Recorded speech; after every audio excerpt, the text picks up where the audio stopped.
Perhaps we can do it like that, it'll make everybody happy. Yeah.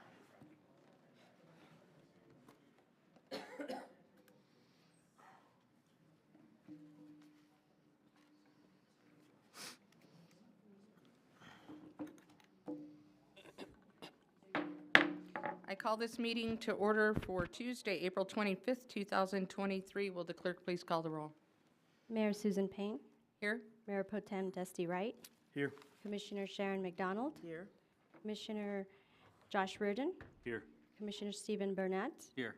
Commissioner Carl Melton, Here. Commissioner Nick Paul, Here. City Manager Brian Caesar, Here. City Attorney Ashley Smith. Here. The clerk is present. Madam Mayor, we have a quorum. Thank you, Rachel. We're going to start with our invocation given by Pastor Joe Bryant. It's good to see you tonight. And our pledge will be led by Commissioner Burnett. You know, it's good to be here, and I just want to let all you commissioners know, we appreciate all you do. Our church continually prays for you guys every week, and we thank you for all your time and what you put forth to make this town a great place to live. So we give you thanks for that. I do want to make an announcement, May the 4th. We have National Day of Prayer put on by the Area Ministerial Alliance, and that's at 11:30 at the Civic Center. Everybody hear me? Yes. Okay.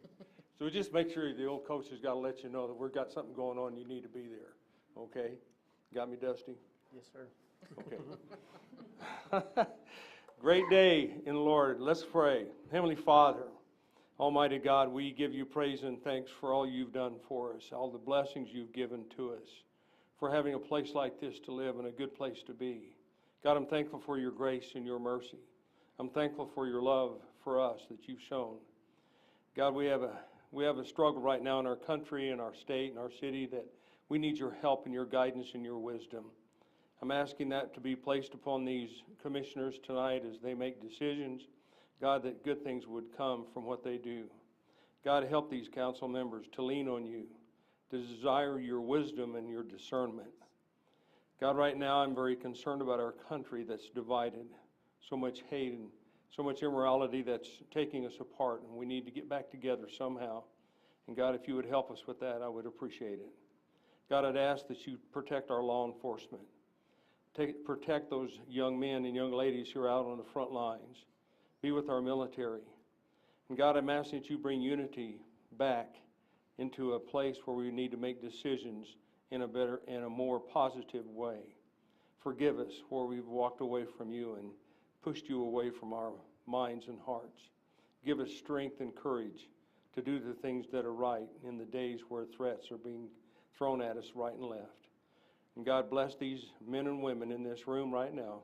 And I pray all this in the mighty name of Jesus. Amen. Amen. Thank you. Please join me in the Pledge of Allegiance. I pledge allegiance to the flag of the United States of America and to the republic for which it stands, one nation, under God, indivisible, with liberty and justice for all. Thank you, Pastor Bryant. It's good to see you. We're going to move on to the approval of the agenda. Do I have a motion to approve the agenda? So moved. A motion from Commissioner Burnett. Do I have a second? I'll second. A second from Commissioner Melton. All those in favor, aye. Aye.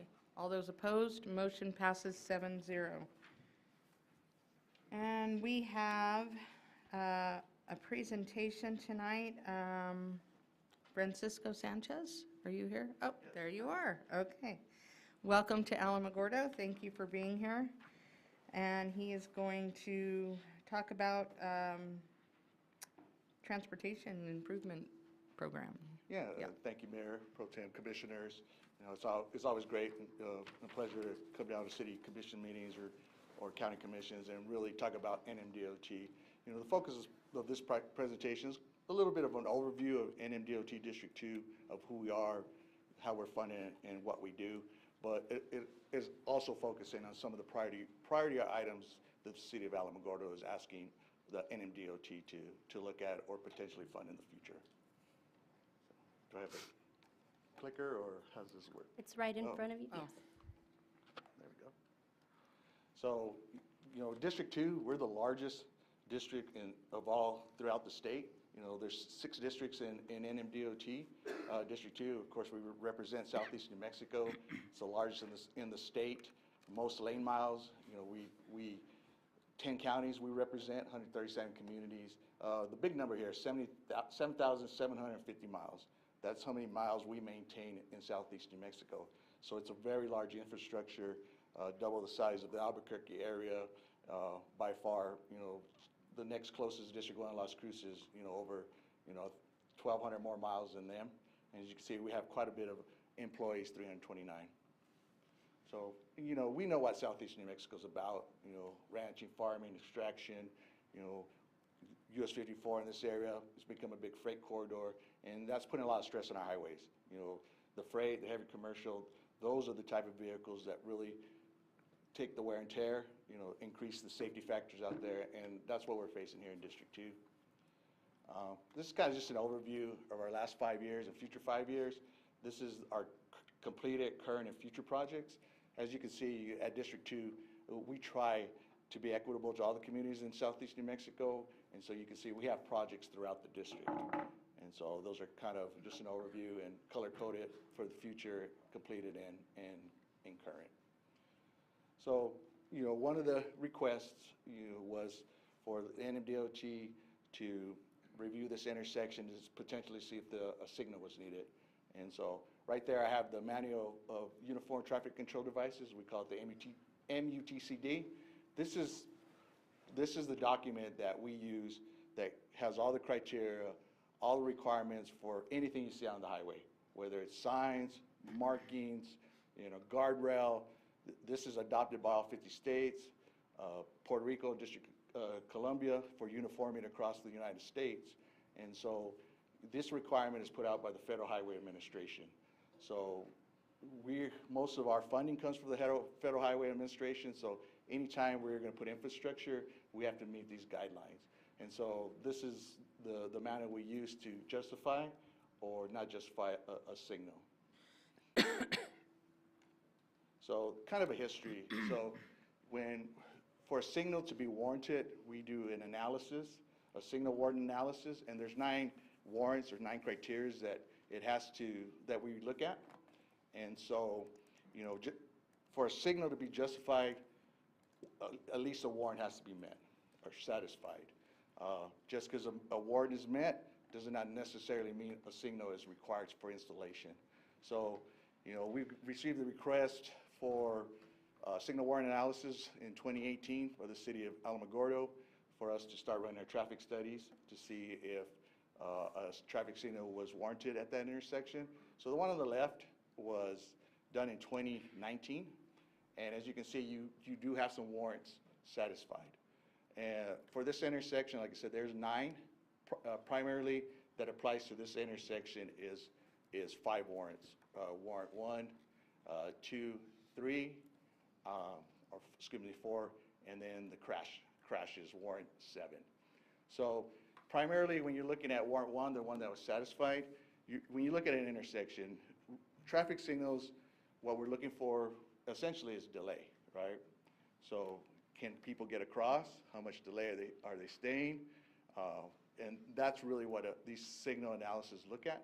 And so warrant 1 is basically, is there so much traffic on the side streets, which would be your minor, we call minors, which would be First Street. You know, is there so much traffic on that road that we need to have a signal there? You know, and then warrant 1, also 1B is, you know, is there excess delay for those people due to the amount of traffic on the major street, which would be the relief route. So as you can see, we satisfied the 3 warrants in 2019.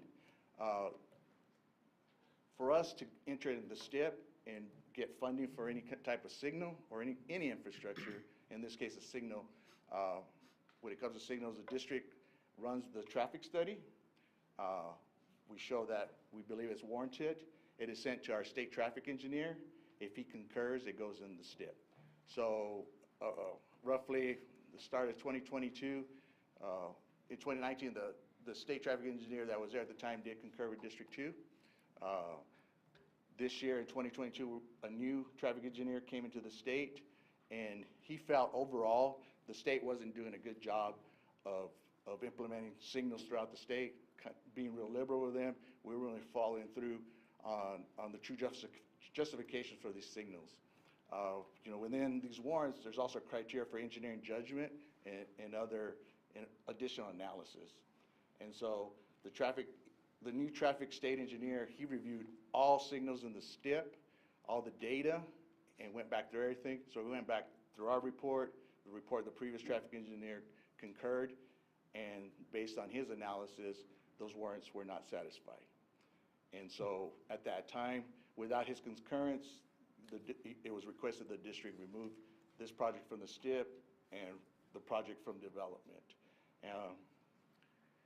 So, you know, the question is, well, how can one engineer see it a different way? And why is this satisfied and this not satisfied? So, like I explained, delay. Delay is a big key in traffic signals. So if you go back at this intersection, it's a great intersection. It has all the turn lanes, the right turn lanes coming in and out. And so the analysis done by the current traffic engineer of the state, after reviewing all the traffic counts that we put in, he felt, based on his analysis, not felt, but, and we did some further analysis, I'll show this in a little bit, there's really no delay in a lot of the movements. So we were counting a lot of the traffic counts as delay. So there's no delay on those right turns. You know, those people don't need to stop in any direction. And so when you take out the delay or the numbers on the right turns, that's why you don't see these warrants satisfied. Because in the previous one in 2019, it barely crossed the threshold for warrants. You know, it takes a lot of traffic for a signal to be warrant on the side streets. So that's the comparison of the two studies or the reanalysis by the state traffic engineer. So, of course, this is small. You know, it's difficult to see, you know, in this PowerPoint, but I'm more than welcome to provide this City Manager Brian and, you know, for you to review. So, like I said, traffic signals, besides the warrants, you know, we also need engineering judgment and analysis. And so what we ended up doing to see, was this signal really needed at this intersection? And so what we do to really see if an intersection, a road, is being serviceable to the public is we do calculations called level of service. And so this is it's based kind of like school, an A, B, C, D, E, F scale. But unlike school, you know, a C and a D is not a bad grade. And so these are our level of service analysis for morning, your busiest time in the morning. This one will be the busiest time in the afternoon, and the following page will be the busiest in the evening. So as you can see on the bottom, you got a CBAA, CBAA. And so the department does not start looking at replacing whether it's infrastructure, roadways, or traffic until we really start seeing Ds and Fs before we even consider it. And, you know, the grade scale, A is, think about driving from Roswell to Vaughn. You know, a lot of us have done that driving. You're on there, you're not stopping, there's no delay. And so that's how you got to look at an A. You know, you get a congested freeway where you're stop, stand, then you're looking closer to an F. And there's no difference at an intersection. If you're going through there without having to stop, it's an A. And so you see, of course, on the relief route, you have A and A. On the side streets, you got B or C, which overall, if you really look at the average that somebody's staying there at those intersections before they have to go through or make a left turn. So in the morning, the average wait time is 16 seconds. That's the average wait time at the peak, the busiest hour in the morning. In the afternoon, the busiest hour in the afternoon, the average wait time is 17 seconds across that intersection. So overall, that's not much when you compare it to a lot of intersections, even within your own city or within other municipalities. And this is, like I said, this is the evening, which is the worst condition, your worst hour in the evening, which you expect, you know, people are going home. You do get a D going eastbound. And so you have that one condition that shows some delay at the intersection. But overall, you know, it's only one direction. We really don't consider replacing infrastructure until we see Ds and most of these categories across the intersection and Fs. Keep in mind, we do this for a reason. The warrants are there for a reason. The analysis is there for a reason. One, we're the stewards of the taxpayers. Intersection improvements with signals are costing up anywhere from $2 million to $5 million. So it's not an easy decision to spend that kind of money when it's not warranted, and that's why we have this analysis. The one on the right, you do see an E, and engineers love worst-case scenarios, right? So worst-case scenario, this is the worst 15 minutes of the whole day on a daily basis, you get an E condition. So, out of 15 minutes a day, we have delay, and you can see it's 47 seconds. And so, talking about our state traffic engineer, we're saying, well, you have an E there, right? In the worst 15 seconds or 15 minutes of the day, he says, look at it this way. You have A's and A's going on the main thoroughfare. So putting a signal there, you're reducing the level of service for the purpose of this relief route. The purpose of the relief route is to get traffic through and around Alamogordo. It wasn't designed it was designed to facilitate traffic. It wasn't designed for a lot of cross traffic. So, when it's talking about state traffic engineer, is it justifiable to build a signal for $2 million for 15 minutes? In his professional opinion, it's not. After we discussed it, we're in concurrence as well. The one warrant that supersedes all of them, of course, is safety. So there's a crash warrant up there, crash warrant 7. So if that one warrants, the department will put a signal in, because that is our number one warrant on here. So the criteria for that is 5 crashes within a 12-month period that can be preventable by a traffic signal. So, we collect the crash data, I was comparing it with the chief of police, and they line up. And they line up to what the department has in their study. Over the last 5 years, you have double the accidents at 10th Street where there is a signal. And, at the intersection at First, and correct me if I'm wrong, Chief, but there was 9 accidents in the last 5 years. So it really shows that there really hasn't been many crashes there, and that's why that warrant was not satisfied. Can I make a comment on that real quick? Yeah. Do you guys take the severity of the accidents into account? There may only be 9, but when you have fatalities, which I think we've had 2 at that intersection. And just 2 weeks ago, or a month ago, there was another accident at that intersection. I'm through that intersection on a daily basis. There are lots of accidents there. And people are running 60 to 65 miles an hour through there. The speed limit's 55, but when you're trying to go east and west across there, there's a lot of confusion, because you've got this guy trying to go straight, this guy trying to turn, this guy trying to turn, and that guy trying to turn and go straight. Right. It creates a lot of confusion, and then you've got trucks and cars going at 65 miles an hour. Right. 2 things when it comes to any intersection. Number one, putting 4-way stops or signal doesn't necessarily make it safer. The criteria is crashes that are preventable by a traffic signal. Severity is not a part of the warrant analysis, but it is something that NMDOT is now taking into account through modeling, safety modeling, to see which intersections are the unsafest, because This one's up there on it. no, not even close. I think it is, but Like you said, we have the data. I'll request some more from Chief that shows these accidents. We'll do an in-depth analysis, but what we're seeing is just not meeting the criteria. Did you guys actually, this was, when they warranted this, I don't know, 3 or 4 years ago, they started the design, they had the funding in place. It was supposed to start this year, January of this year. So you guys already have the design done, is that Yes. correct? So we've already wasted a majority of the money designing it, and now we're just gonna put it on the back burner. So,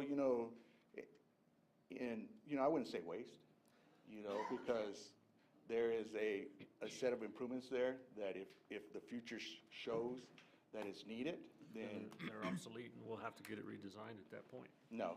So, and you got to keep in mind, design cost is a minimal compared to construction cost. And this signal, the design here for the plans was designed internally, so the cost is significantly less as if we went out to do it through a consultant. So, when we design something, it's really only 6%, 6 to 12% of the cost. So, the signal, the estimate was 2 million, 2.5 million. So, the design cost was, around, if we were going through the consultant route, would only be 120,000. Doing it internally through the department, it was much less. So,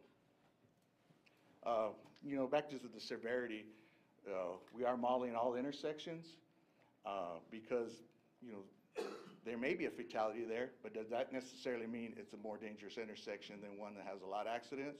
Or sometimes we have intersections that have a lot of accidents, but they're really minor, and people are wanting us to focus on this intersection, but severity is a big key in determining which intersection the improvement. You can imagine, we have 7,000 miles in southeast New Mexico. You know how many intersections that is? 10,000, I don't know what it is. And so the modeling, we did model every intersection in District 2, and, I don't know where this came up, but, we're focusing on the top 10 for improvement, and this was not in there, so. But we'll continue to work with the city, provide us crash data, and, that's the number one warrant, I'd say I think it was about a year ago, there was an accident with a first responder from the fire station that's right down the road from there. He got hit so hard right there, his engine block flew all the way down the road and landed in the desert. Yeah, It knocked the engine out of his truck. yeah. It's unfortunate, It's unfortunate in our roadways, it's not part of this presentation, but when I usually present to the city councils or commissions, all rates across the state are up. Fatality rates are up, accident rates are up, and, if you look at the factors behind them, 90% are inattention and speeding or intoxication. Rarely rare is an accident due to the design of the highway or the lack or because of the signal there. So that's kind of the reason why that was pulled. Of course, being designed, that does have some advantages. If warrants traffic continues to increase, we do another study, it shows that it is warranted, or crashes start to occur at the level that is needed to cross these thresholds. The design is there, and it's very easy to turn around quickly. Of course, the funding's not there, right? Because we pulled the funding. So, but a $2 million block is, in a way, if it was become a warranted signal, it was something that I could fast track. I really could. So, this is the bread and butter of the state right here. For us, the statewide transportation improvement program. It's our 6-year planning program.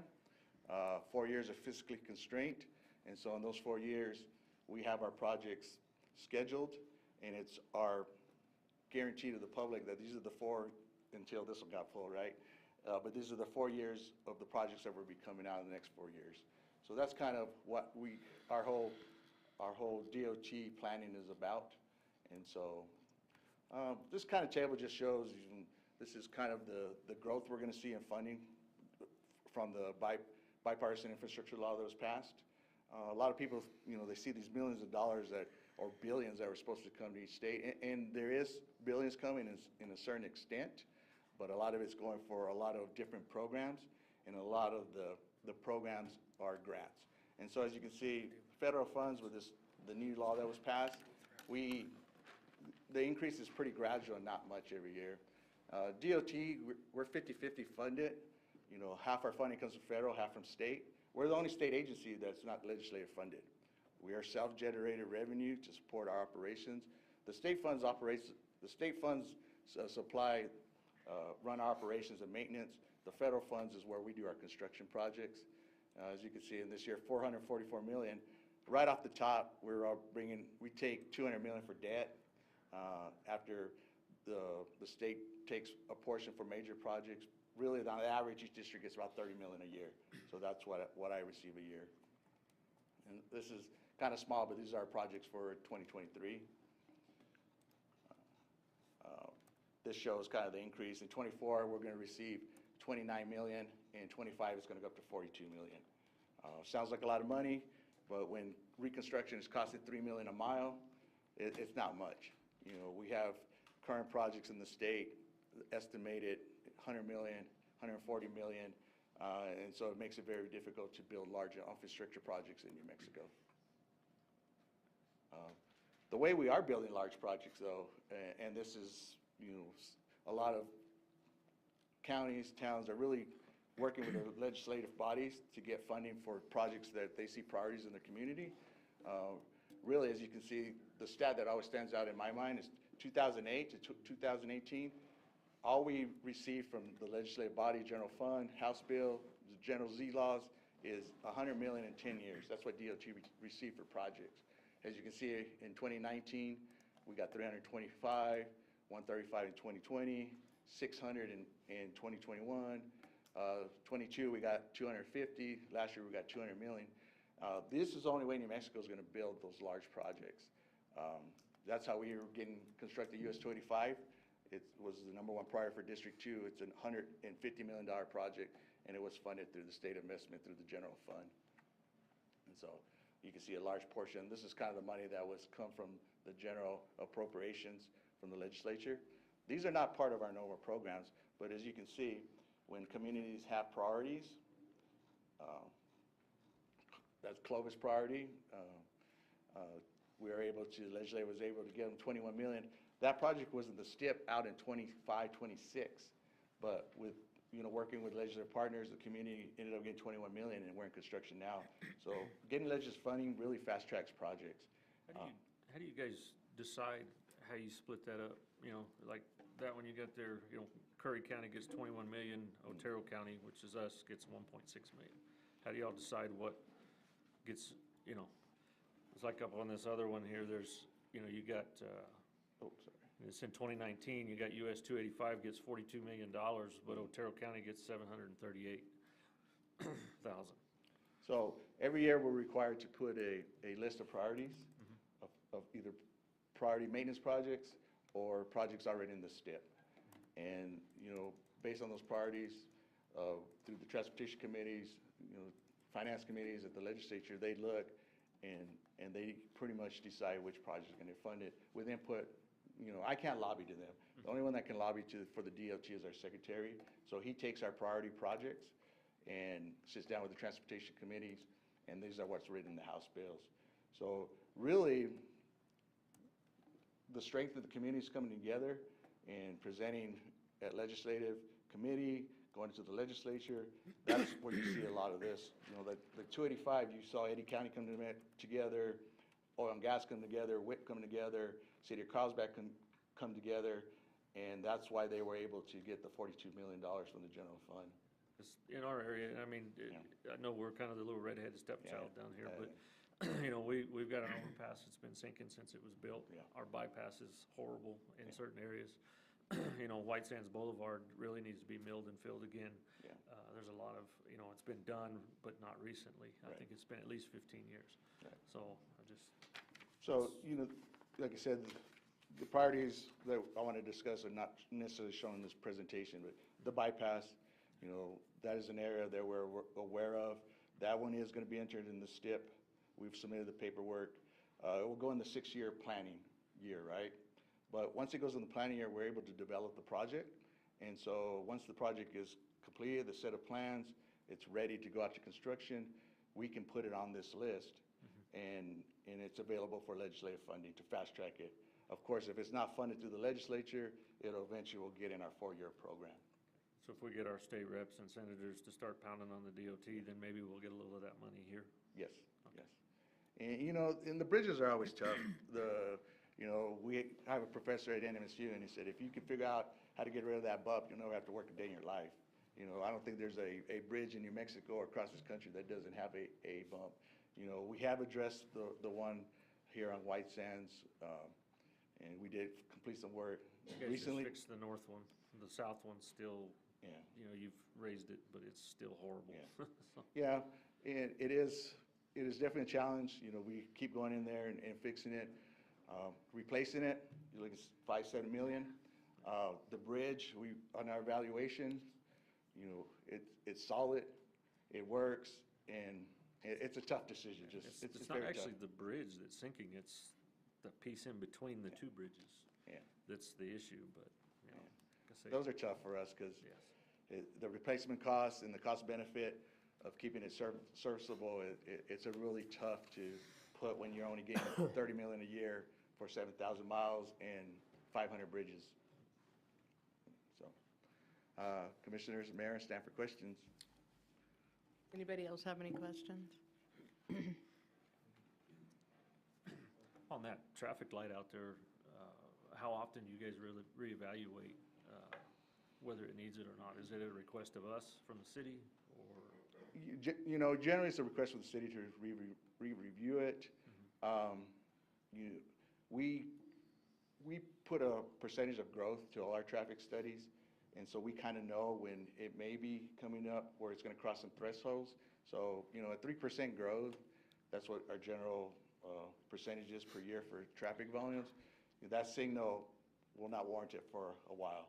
But if you're seeing development out there, you know, working with the city, if they want us to review it anytime, we're more than welcome to send out to take counts and reevaluate it. When were these counts taken, the ones that we were looking at here? And I could have, the whole report shows all the counts, but it's 2019 and 2022. 22, And okay, sorry, so- it's small, I can't Yeah, I really read know, it. I know. So, You know, in 2022, the approach is really, the numbers are smaller compared to 2019. The only reason the numbers are smaller is because all those right turns were not counted in those counts because they're not affecting the delay at the intersection. So, you know, one thing at the department we are trying to work on is, you know, we're trying to improve external customer service and working, our big priority with our secretary, our new secretary, Ricky Cerna, is really working with the local government bodies for providing enhanced customer service. And, you know, the way that was removed from the STIP and not coordinating, communicating with the city of Alamogordo, the commission, the mayor, you know, that's something we really need to work on. It's something that we're going to do better. It's a learning lesson for me. It wasn't anticipated that it was going to be removed, but, you know, after reviewing the data, the engineering, the justification, you know, at this time, we are going to remove it. We'll definitely do a better job of communicating communities when we do remove a project from the STIP.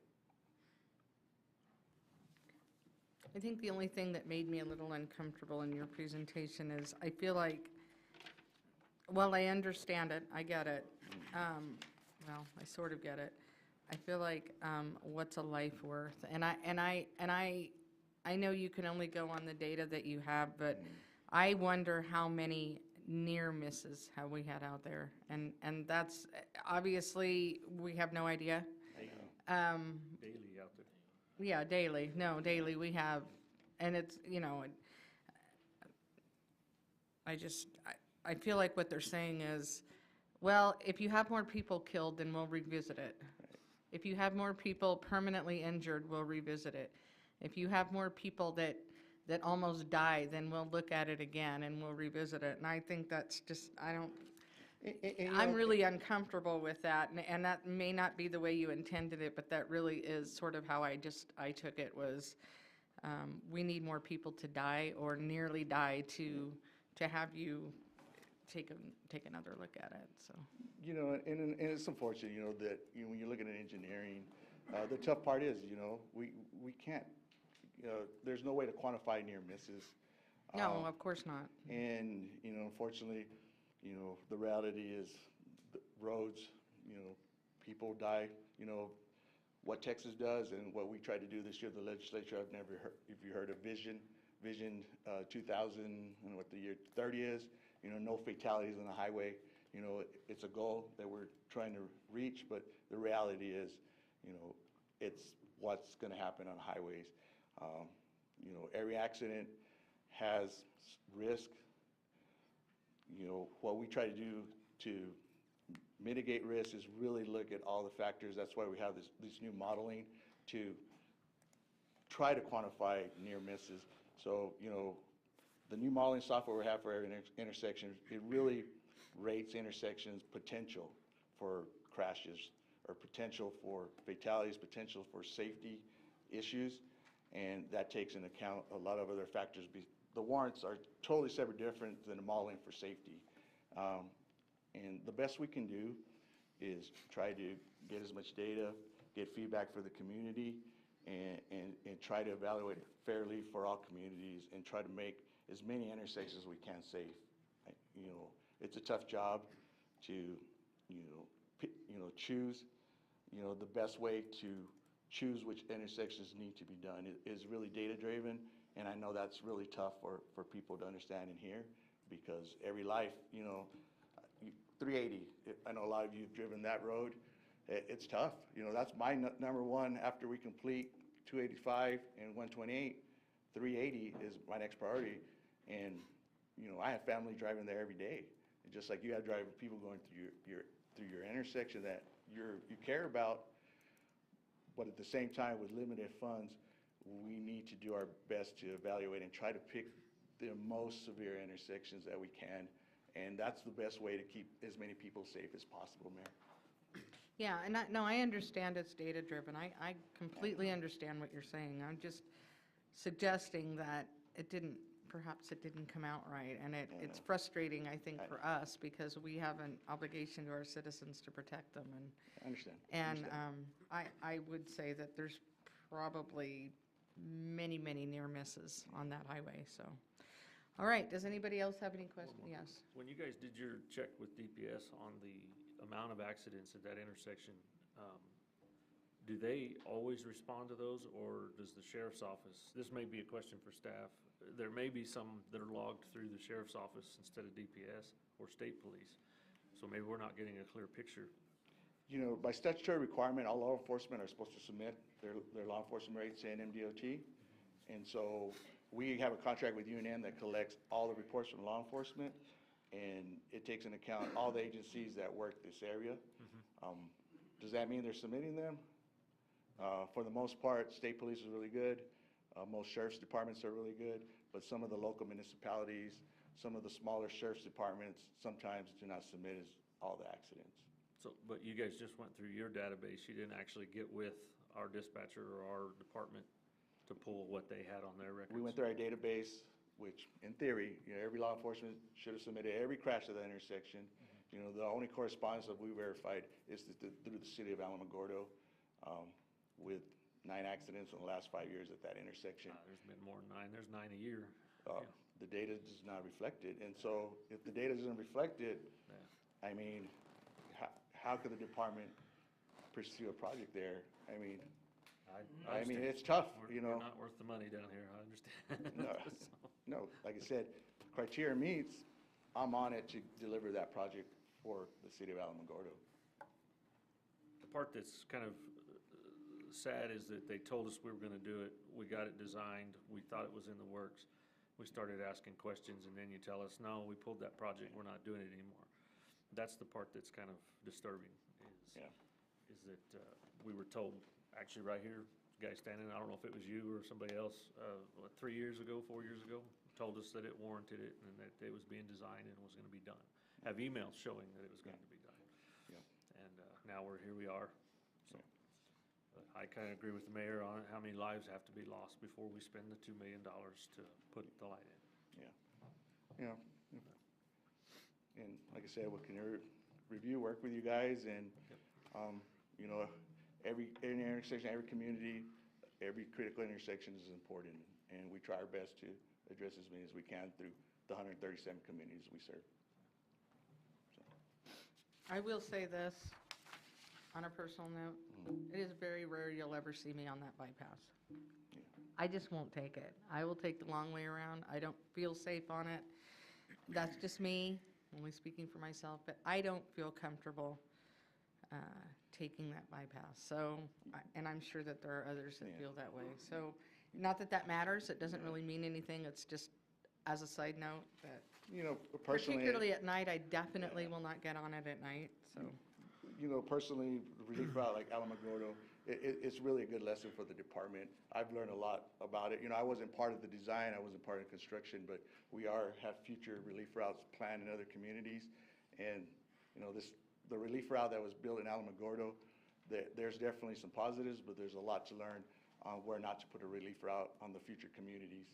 In my professional opinion, the relief routes definitely need to be further out. because with development, they no longer become relief routes. They become part of your community development, and then you create this situation here. So as a department, out of District 2, what I'm looking at all the new relief routes is really, what's the future impact? So we can prevent, because relief routes are really to get from point A to B.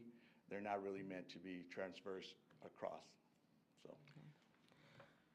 All right, does anybody else have any questions? All right, thank you for your time. You're welcome. Okay, we're going to move on to, I think we're at public comment. We have lots of people signed up for public comment, so I'm going to remind everybody in a blanket statement, you get 3 minutes. These are not action items. We can take no action on them, and if you ask us questions, we are not allowed to answer. So I just want to tell everybody that in advance, so you don't think we're being rude. We're really trying not to. And we're going to start with, is it Dan or Don? Dan Flores? And if you will, yeah, if you'll state your name for the record, and Yes. then make sure you speak into the microphone. Absolutely. My name is Dan Flores. And, well, after hearing, what I heard, mine's real small, but it's really important for me. I'm just here to ask for permission to stay, I got a property here on 701 Cuba Avenue. I just recently sold my house, and I'm about to start building my other house, but I got, 5 dogs. I'm having a little trouble finding an RV park where I can park my RV. And like I said, it's 5 dogs, and 5 of us, so family. So it's pretty crowded to have everybody inside the RV. This property that I got, everything's gated. My kids, I got small kids, like 2 years, 5 years, 12 years.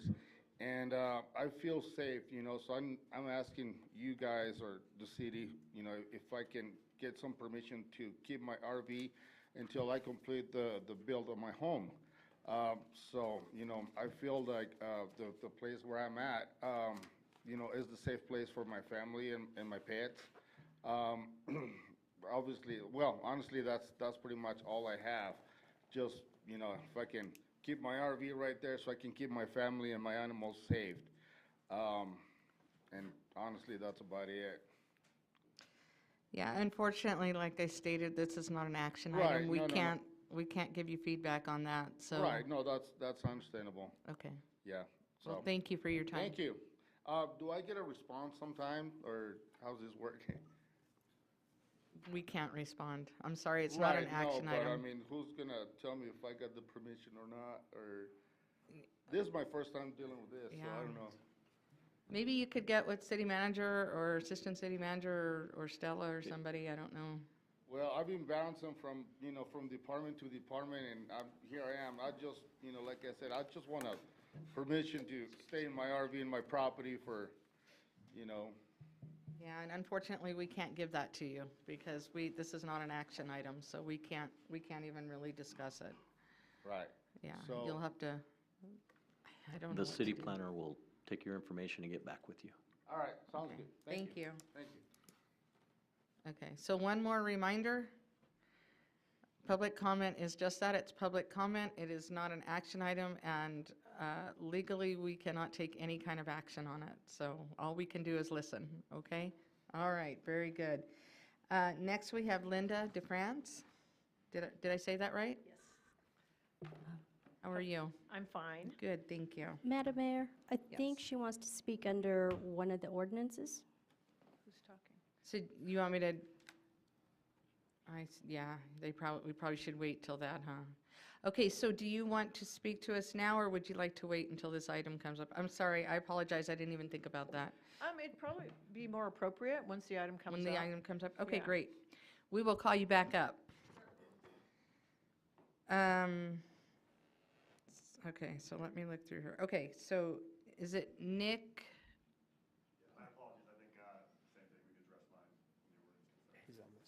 Okay, and yours is on there too. All right, well, let's just move on then, and we'll call you back up on your item, okay?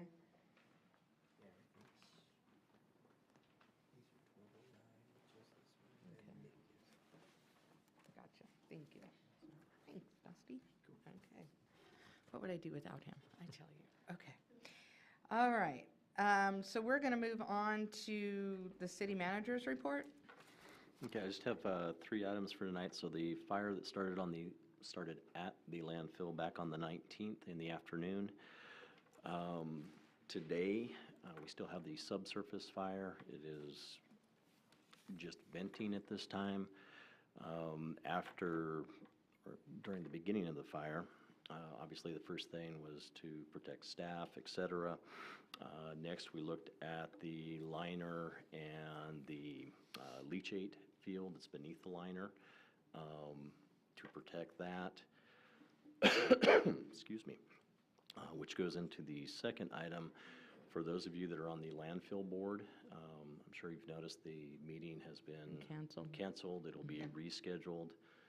This took a little precedence over the annual meeting. Notice went out to all the members. And then finally, beginning on Monday next week, 5:30, is the start of the budget hearings. And that's scheduled for that week, or for as long as you all take. I can't believe it's May already. Holy cow. Okay. All right. Is that it? Okay. We are going to move on to remarks and inquiries by the city commission. Does anybody have anything? I do. Commissioner McDonald.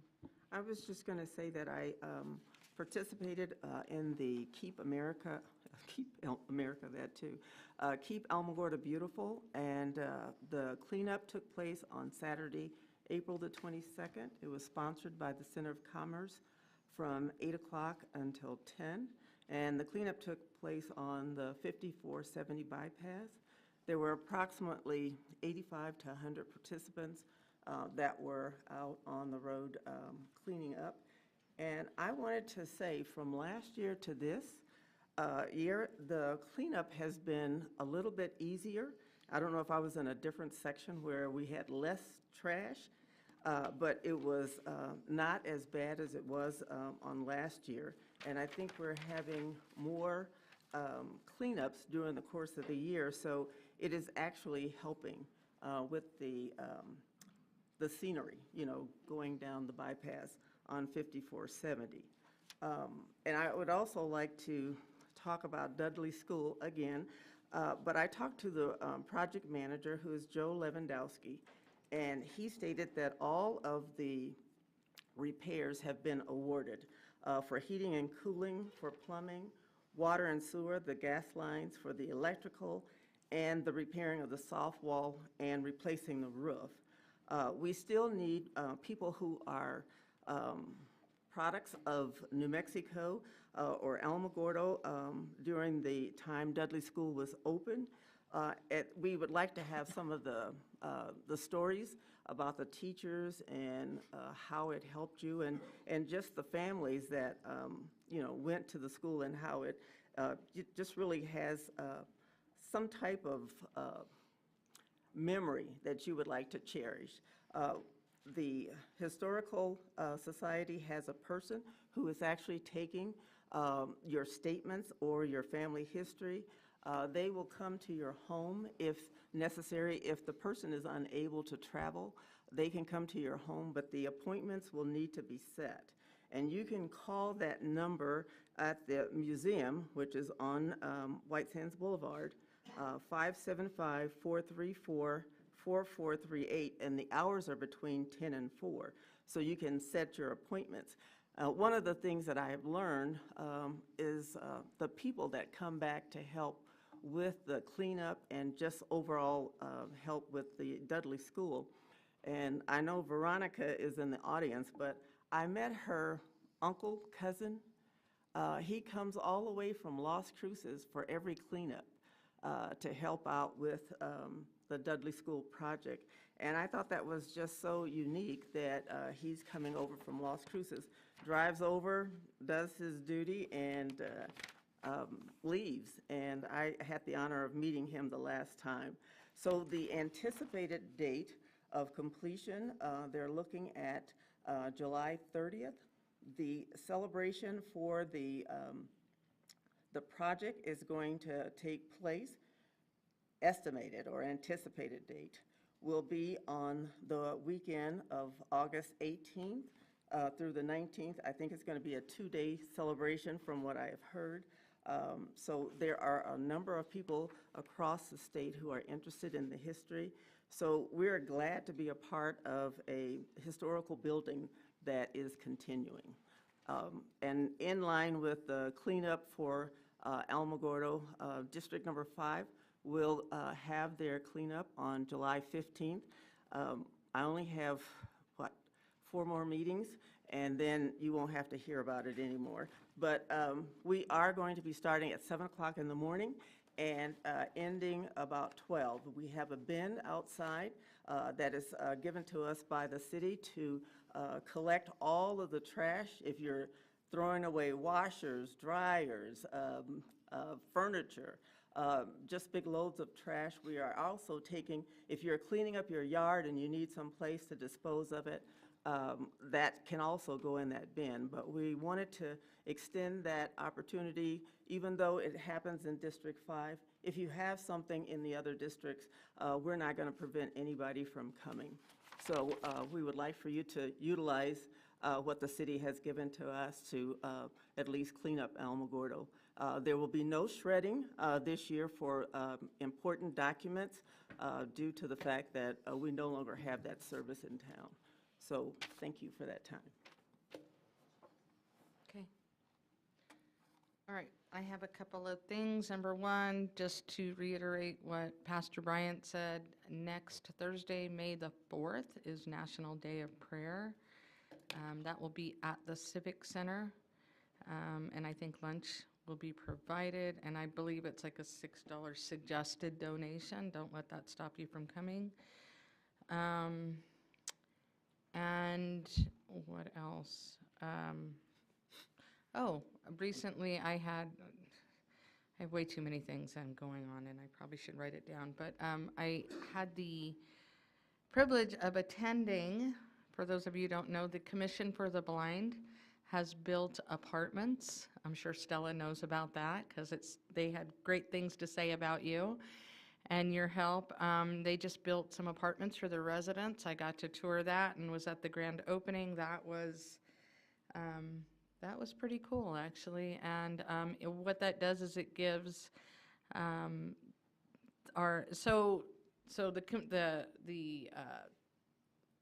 NMS BVI is obviously for the younger kids that are visually impaired.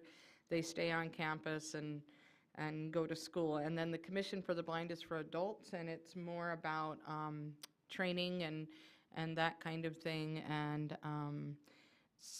they did not have on-site apartments, and so if you were visually impaired or, and you had children, you could not bring your children, and therefore you couldn't get those services. And so now with these apartments, they will be able to do that. Super excited for them. It's been a long time in the making. And so the apartments are pretty, I don't know if you've got a chance to see them yet, but they're beautiful. And so thank you for inviting me to that. I was out at Holloman Air Force Base for volunteer recognition out there. And of course, volunteerism is near and dear to my heart because of the nonprofit that I run. We run off of a lot of volunteers, so it was really exciting to participate in that. Again, National Day of Prayer coming up, and I'm sure there's like a million other things too, but those are the 3 things that I wanted to highlight. And does anybody else have anything? No. Okay, great. So we're going to move on then to the consent agenda. Does anybody have anything they want to pull off the consent agenda? No? Okay. Do I have a motion to approve the consent agenda? So moved. Motion from Commissioner McDonald. Do I have a second? I'll second. A second from Mayor Pro Tem Wright. Will the clerk please call the roll? Carl Melton, Aye. Nick Paul, Aye. Stephen Burnett, Aye. Josh Reardon, Aye. Sharon McDonald, Aye. Dusty Wright, Aye. Susan Payne. Aye. Motion passes 7-0. We had nothing removed from the consent agenda. We'll move on to new business. Item 8, consider and act upon case V 2023-0002. And now, where's he at? Is it Ply? It is, yeah. Okay. We're going to go ahead and do public comment first, and then we'll call you up, okay? If you want to come up. Yeah, I'm happy to. Sorry, I wasn't prepared for remarks, but You signed up for, yes, you signed up for public comment. yeah, sorry, I was one of the first ones in and saw people sign in and should have been more thorough on my. So do you want to speak? I don't or- need to, no. but Okay. Happy to if you like. Go sit down then. No, I'm just kidding. Okay. In that case.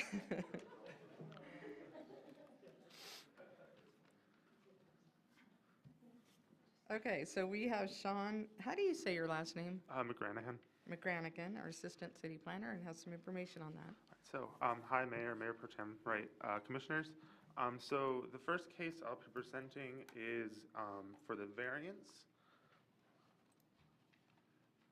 Should be a slideshow in a second.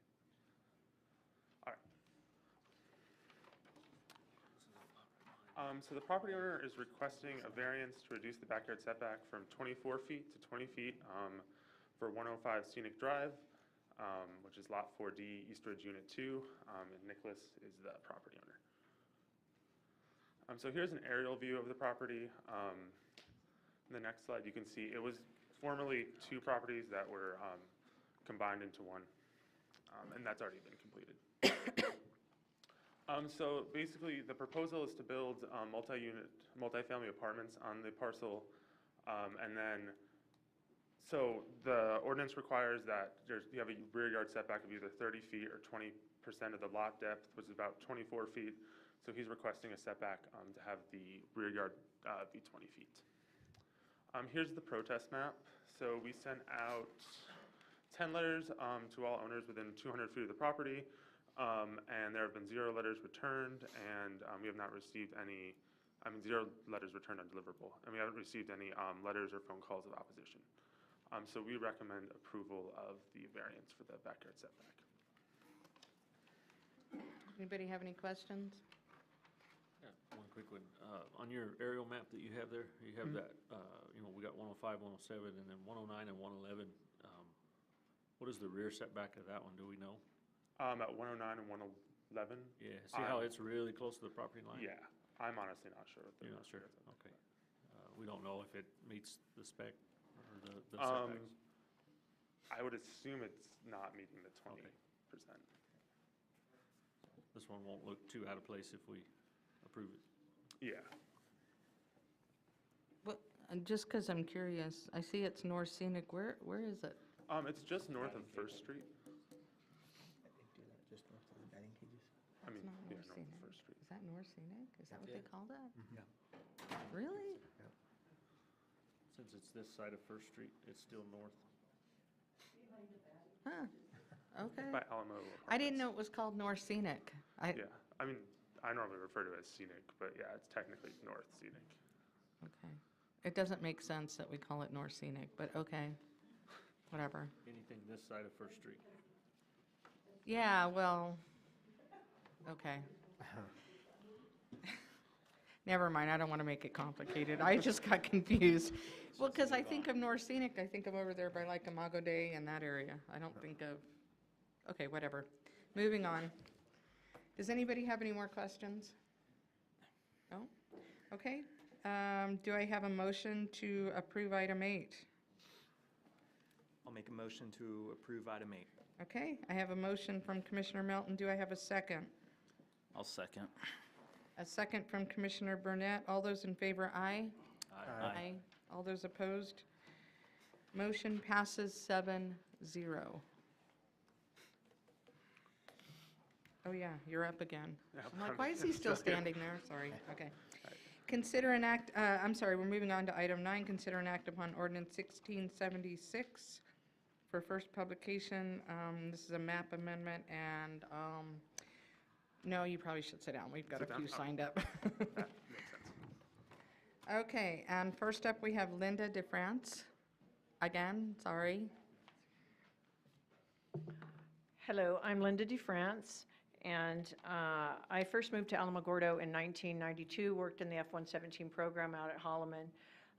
Then met my husband there, moved around. He was in the military. Unfortunately, he was killed in a plane crash, and I lost our house to foreclosure, and I needed some place to go back to. So I moved back to Alamogordo and moved into a house that I had owned before on Michigan Avenue in what we fondly call the historic district, the historic neighborhood. I had 6 dogs at that time, and it's a tiny, tiny house I own on Michigan. So after a few years, I was able to purchase another property directly across from the property in question. And I'm assuming you guys have this map. If you don't yet, okay. So the property in question, 1209 Ohio, is this one. I'm directly across from that property. So the first thing I see in the morning when I open my blinds is that property. The last thing I see at night when I close my blinds is that property. And it used to be very well kept up. The people that owned it put in a sprinkler system. They did not occupy that property, but they kept it up because they're members of our community, members of the historic district, like that we like to call it. They had flowers, they had grass, they had trees. Since the property changed hands to Propvine LLC, the yard has never been done once. It's an eyesore, it's dirty, garbage collects there, then it blows into our yards. And once we received a letter from the city saying that the property could be rezoned, we all got together. These are all the immediate neighbors that live across the street and next door. We got together and put together the petition that I believe you also have a copy of. Went door to door, got every single resident within the map to sign it. Most were owners. There was one that we didn't get who's an absentee owner. He lives in Massachusetts. But we're against it because we want to keep our neighborhood the way it is. We want to keep it a residential neighborhood. We all really care about it. We love the architecture there. We're homeowners. We try to keep our properties up, and having an absentee owner that can, if it gets rezoned, it can open the door for so many possibilities that could be built there. Even if it's not the Propvine, if that person sells it, that door remains open, so it can be turned into quite a variety of things that don't include a family living there. And we're just opposed because we're trying to keep our neighborhood the same neighborhood it is, historic, a community, keep the integrity of the architecture, and I see I'm out of time. Thank you. Okay, we're going to move on. Is it Lind? Lindy.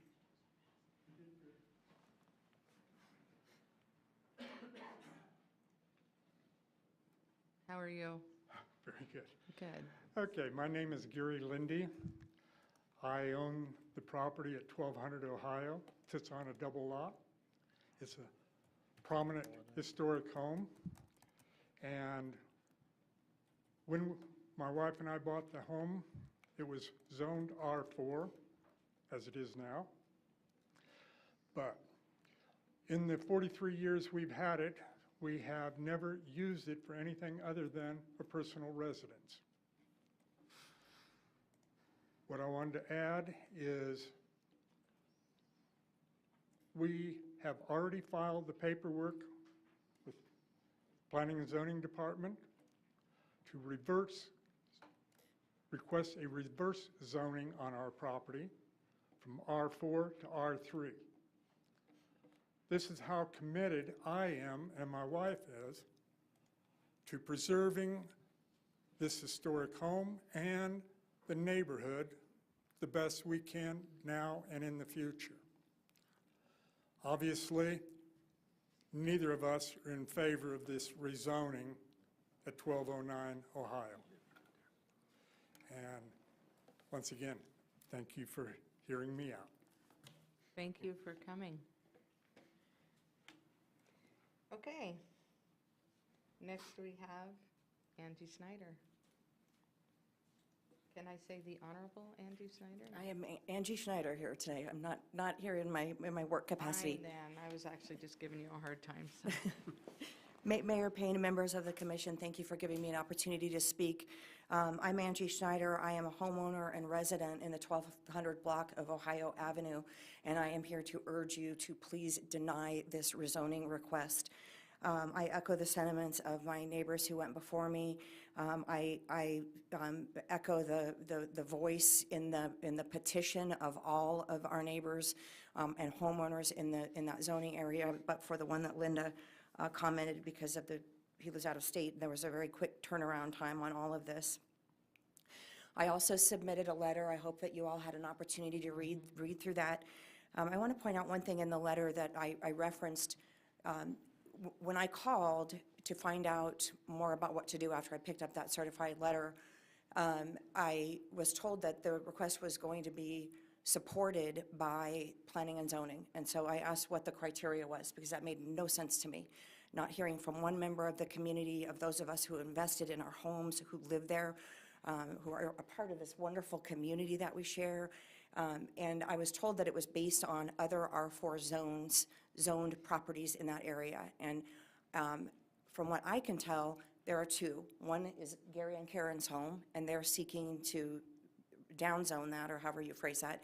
And then there's one right across the street from Gary and Karen's home, and that's a house that's being currently renovated to be used as a single residence.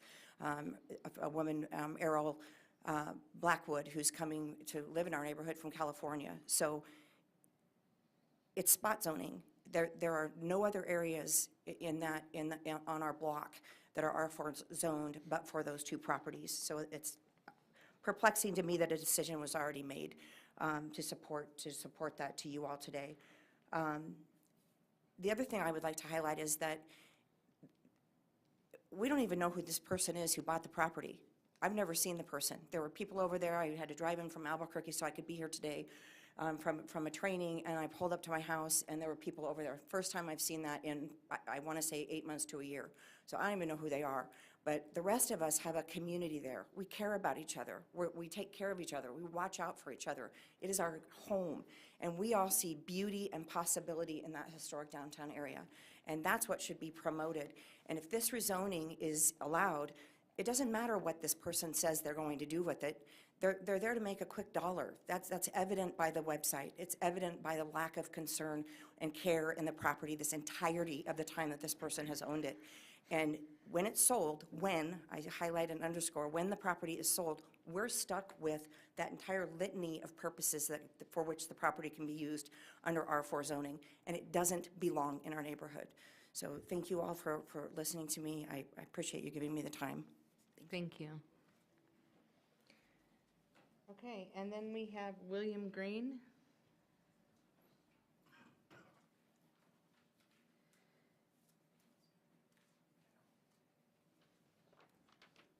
Hi, my name is William Green.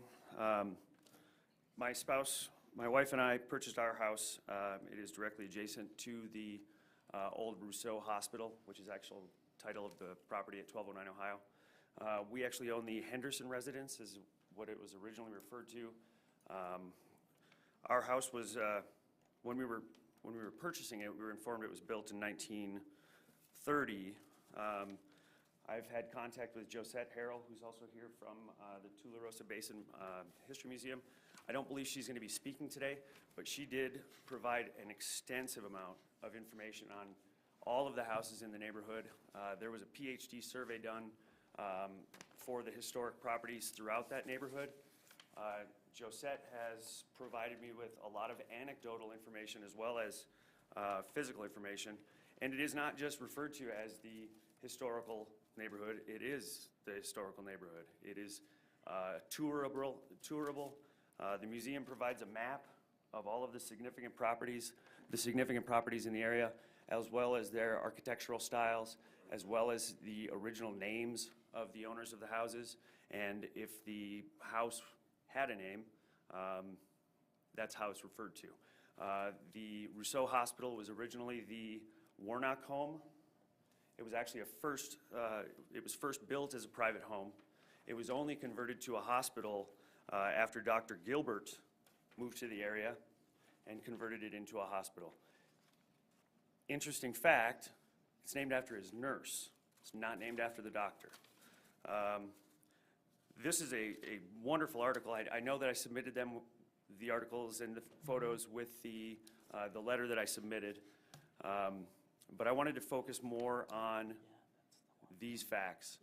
I don't know, when I spoke to the New Mexico Historical Preservation Society, there's a certified local government program, and she stated that Alamogordo is not enrolled in it. They do deal with Alamogordo, I guess, with Main Street, but I do believe that there are so many properties in Alamogordo, private residents, otherwise, that need to be preserved, that do need protection, and I would just encourage somewhere, planning and zoning, or one of the other agencies inside of the city government, to look into enrolling in the certified local government.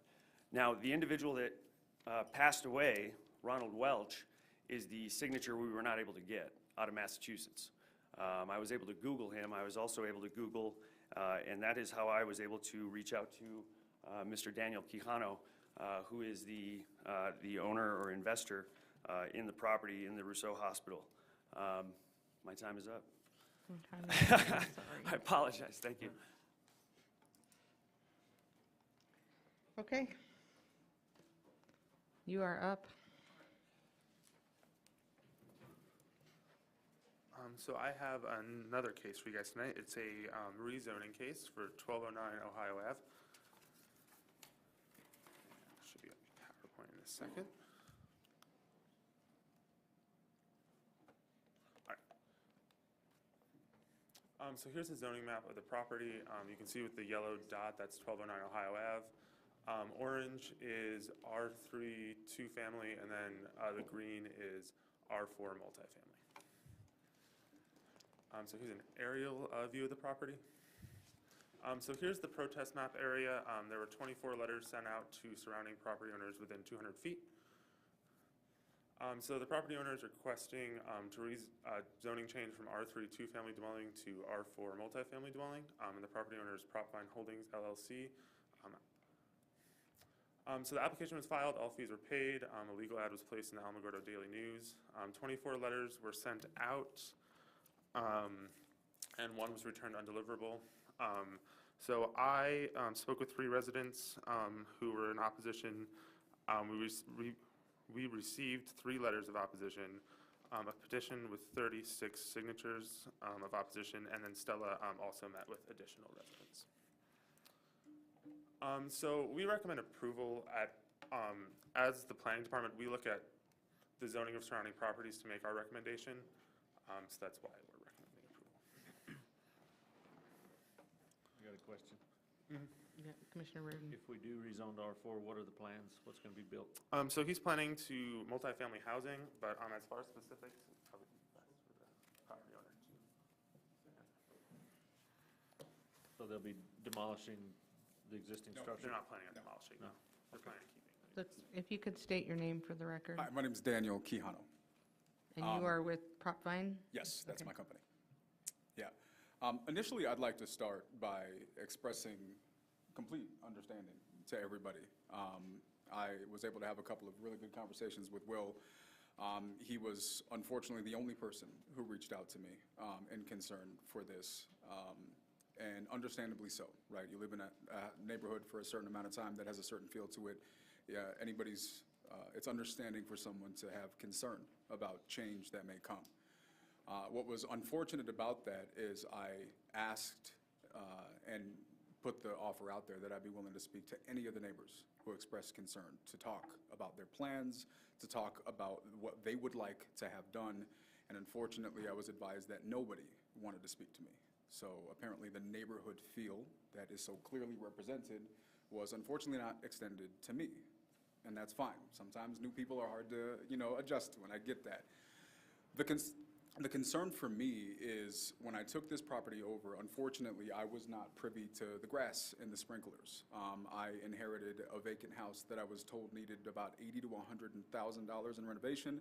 And according to the person that I spoke with today who helped map out the request for this, and we're considering hiring as a contractor, he said we're closer to $300,000 to $400,000. Yeah, I would Yeah. be surprised if it's Yeah. that low, actually. So if there was grass at some point in the recent years, I can't speak to that. But what I can speak to is that the front left half of the house is borderline collapsing. There's rebar on the inside holding it together with screwed together 2x4s. And as much as I understand that there is probably a love for the neighborhood, this is not in any way anything I can see that is an appropriate representation of the neighborhood that I just heard described, because it's collapsing. It's a historic property that, according to the seller, nobody wanted to buy from him. And there were conversations had with the neighbors, and none of those opportunities were taken advantage of. So I did. And unfortunately, I was given not the best information. The nature of my business is I don't get to travel to all of the places where we consider houses. And this is a situation where I found myself in a situation that was a little tougher than I had hoped. But those things happen. That's my responsibility. And so what I was left with is saying, okay, I have a house that is extremely expensive. It's going to cost a lot more money to fix that nobody in the neighborhood wanted to take on. And so now it's my responsibility to do something about that. Unfortunately, I do not have an endless supply of money. So I have to be very intentional and responsible with how I approach what I'm going to do with this property. One of those things is in consideration of the neighbors and the historic nature of this property.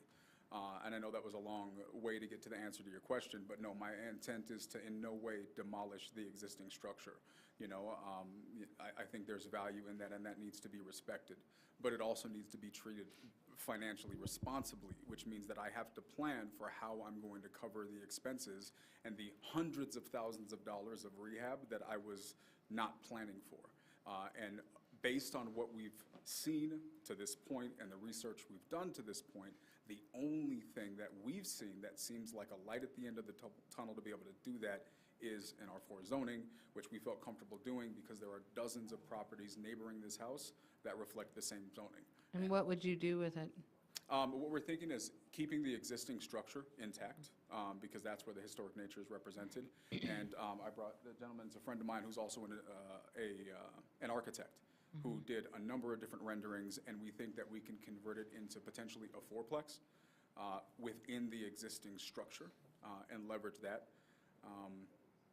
I've talked about different things with the military. I have friends, I'm former military, I have friends that are in the military. They said there's a housing shortage not only in Alamogordo, but for military people. And so everything that I'm doing is surrounding how can I service that, which is an obvious need in the community, service the investment, and then of course respect the neighborhood. Okay. How long have you owned it? I was able to take it over in, I believe, August or September of last year. Okay. And how, you said you inherited it. Do you mean you bought it? When I bought it, yes. Okay. So I have one thought that I don't know if this can work, but if we agreed to an R4 zoning, could we put a condition on it? That it could only be used as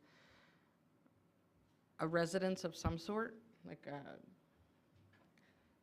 because I have to be honest with you, for me anyway, I'm stuck between a rock and a hard place, because if you really are going to turn that into a fourplex, I hate to tell you guys this, but we need that in Alamogordo desperately. We desperately need that. And it would be, I'm just being honest with you, for me, I feel like it would be irresponsible of at least me not to, as one of the commissioners, not to at least consider that, because we do desperately need it. However, I understand where you're coming from also, because you don't want, you know, a residential treatment center or something else in your neighborhood, and I don't blame you. I wouldn't either. And so I don't, you know, is there some kind of a compromise that we can make where everybody, you know, seems to be satisfied with it? Like, could we put a condition on it?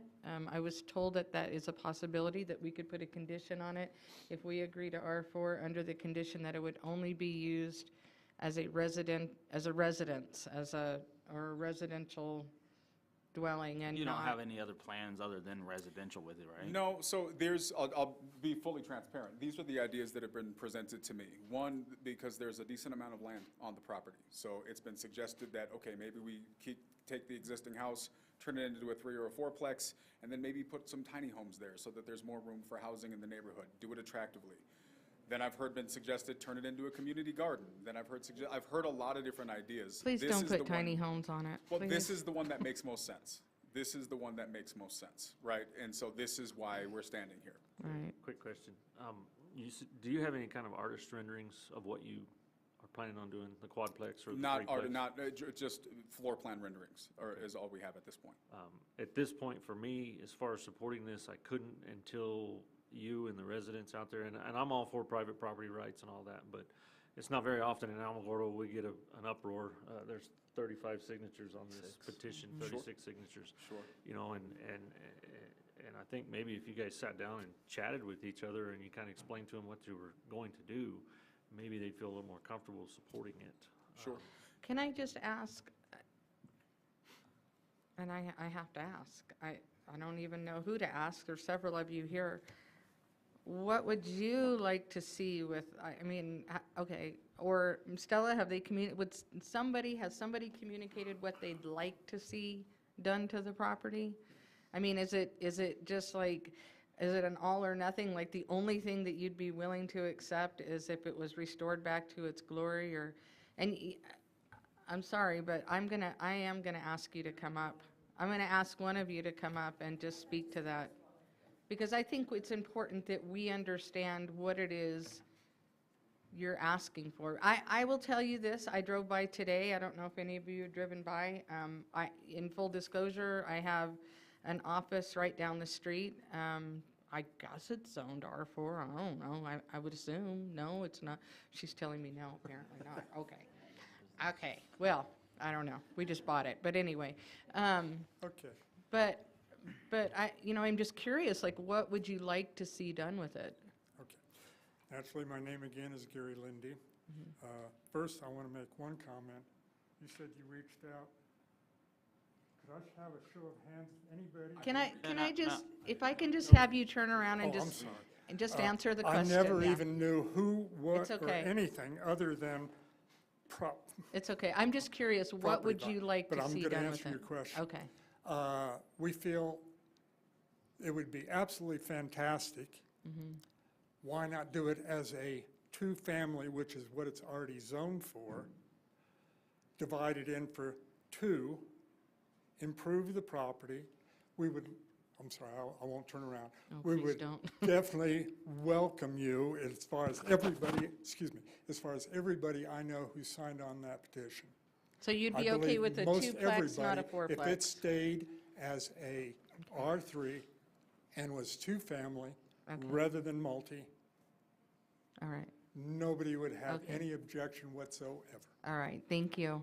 Mayor, I Yes. don't mean to interrupt, but I don't No, know it's that okay. it's really anybody else's decision on what a property owner I does with it. completely So, I agree mean, with we you. can sit here and listen to everybody. I would say, though, that kind of follow what Commissioner Reardon is saying, that until we have some idea of what this property's going to look like, the slew of things that fall under R4 zoning does open it up to, a ton of different stuff, and whether this gentleman that owns it currently holds it for the next 5, 10, 15, 20 years, or turns around and decides that he's 100,000 into it and's got to, do a quick flip and turn it off to somebody else. I mean, it just opens a lot of stuff Right. without kind of knowing what that intention is.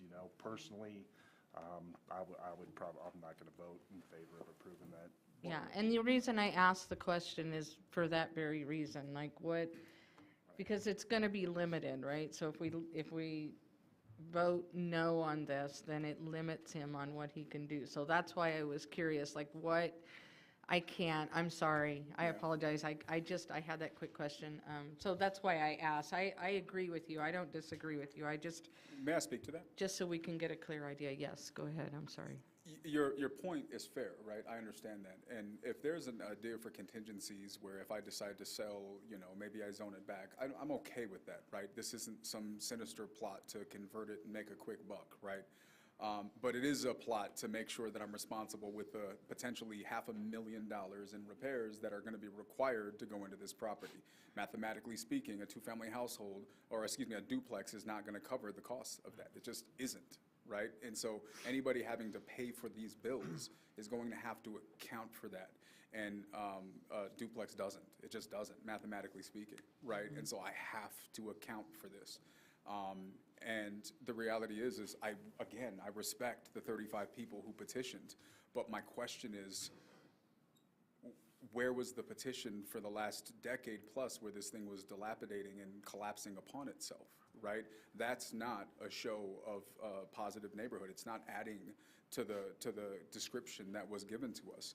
On top of that, I don't see the inherent danger of an R4 zoning, considering there are dozens of neighboring properties with the exact same zoning, and none of those R4 zonings have impacted the quality of their neighborhood that they're so fond of for all of the years that they've been zoned as such. So my question is, how is an R4 zoning, how has it been safe for this many years, and then all of a sudden today, when it's this house, it now becomes a threat? That's the part that's confusing to me. I understand their concern, but that concern, if it were valid, would have been reflected in evidence for any of those other properties, and it has not. Okay. I would like to make a comment. You're assuming that this has to go to R4 zoning. You bought the property knowing that it was R2 zoning.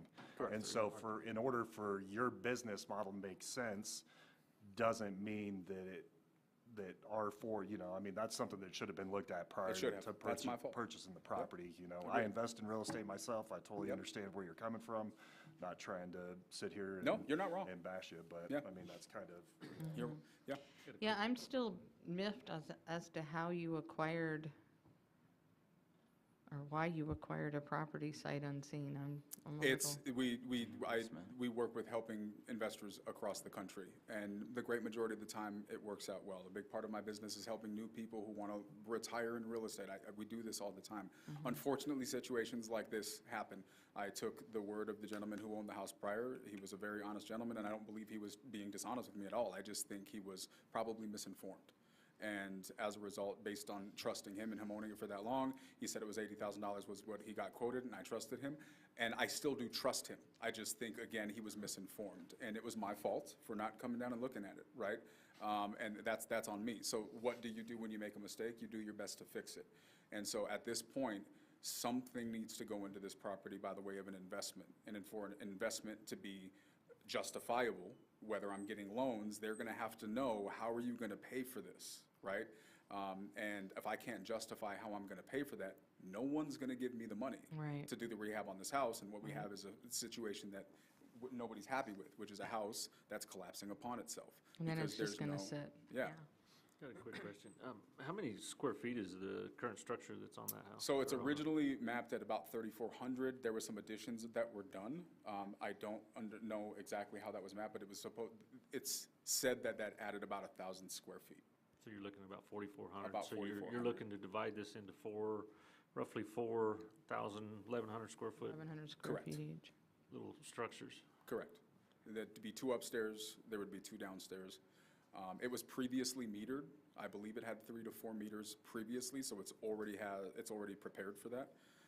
We'd have to be redoing all of the electrical and everything anyways, because it's just extremely outdated. So we'd have to, it's a full overhaul, but it has been used for that in the past. Basically, the quadplex would be all that you would do. There wouldn't be anything over and above that. No, that's not the plan at all. That's not in the plan? Not at all, no. I Okay. want to put the fourplex on the inside. I do very much appreciate the historic nature of the property, and But I mean, the fourplex would be, but would there be any other structures built on the property? I have zero, and I hadn't even thought about that. You just I want to know. get this to where I it kind of just want- cash yeah. flows and move on. I got you. That's exactly it, yeah, and it's not, for me, it's not a quick flip, because this is not a property you buy for a flip. This is a property you buy with an intention, So right? from the outside, it would basically stay the same. It's the inside that you're Correct. trying I to- mean, yeah. except for the gigantic crack and the falling Well, over. yeah. Yeah, so that part, yeah, but I yes, would the suggest structure, fixing correct, it, yes, yeah. it would stay, my intent is to keep it the same. Yeah. Got a question too on this. If, say we were to table this tonight, and then, which would allow you time to sit down with maybe a group of these, not all of them, but maybe a couple, to have a discussion and like maybe do a little bit, just so they kind of feel a little more comfortable. So I mean, I understand where you're at, but I also understand where they're at on this. Sure. I don't know how everybody else feels on that. I agree with Commissioner Paul over there. You bought it, you should be able to do whatever the hell you want to with it. Sure. you know, but there again, in the neighborhood, that is a very, very historical building. That was one of our original hospitals in this community, so. I don't know how everybody else feels on that, but just. I'm in a I don't wanna quandary get it- because. I don't want to get you in a heated meeting with some of the people. Right. I want it to stay cordial. Sure. But on the other side of that, I want to listen to the constituents and see if we can't work it out for both sides. That's fair. I'm in a quandary because right now it's just a mess. It's horrible over there. If Yeah. you've driven by there, I don't know, have any of you driven by there? Yeah. It's bad. No, it's really bad. It really is. And I would not want to live next door to that. And so I'm in a quandary because you do want to invest dollars to fix it up. And as I mentioned earlier, I have an office on Ohio, and there's literally like me and 2 other people on that entire street.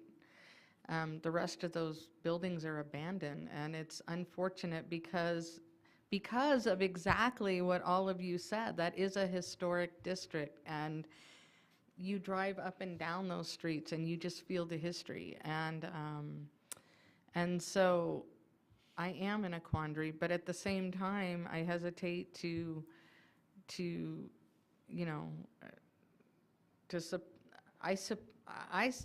I'm going to tell you again, and I'm sorry, but I have no qualms about saying I support the idea of more apartments in our community because we need them, even if it is just a 4-plex. We desperately, desperately, desperately need them.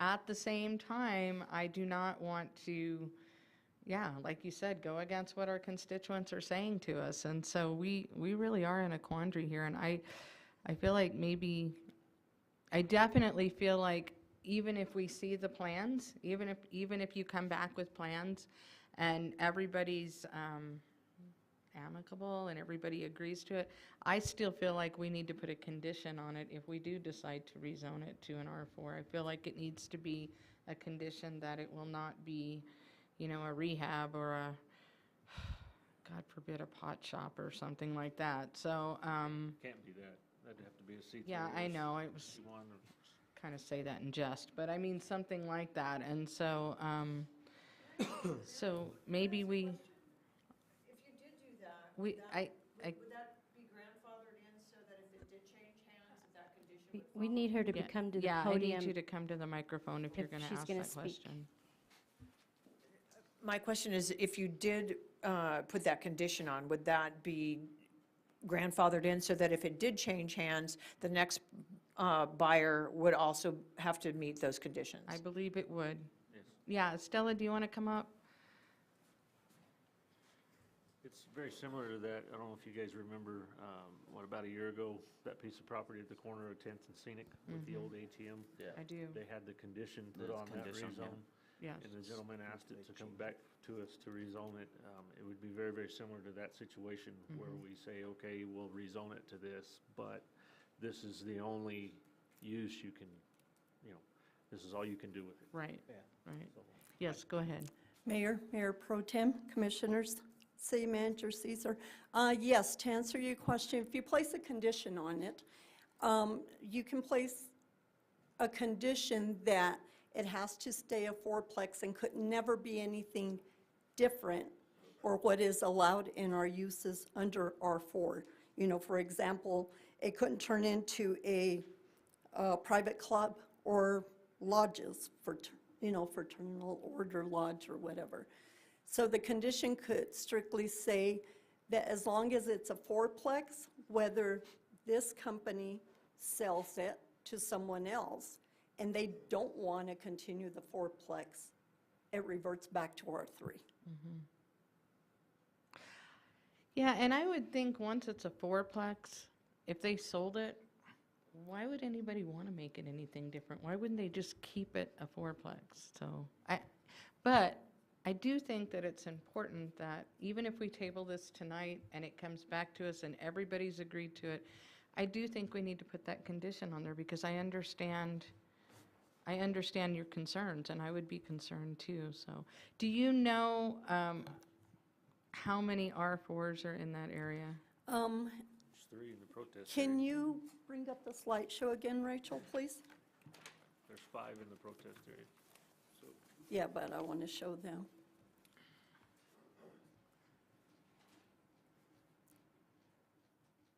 Yeah, in the protest area. I was just thinking, Okay, so, Because the one gentleman said he's gonna have his zone to R3. He's currently in R4, he's gonna rezone back to an R3. all right. yes, and that will be coming in front of you in May. So looking at the zoning map, where you see the yellow dot, that's the property in question, 1209. Everything in green is R4.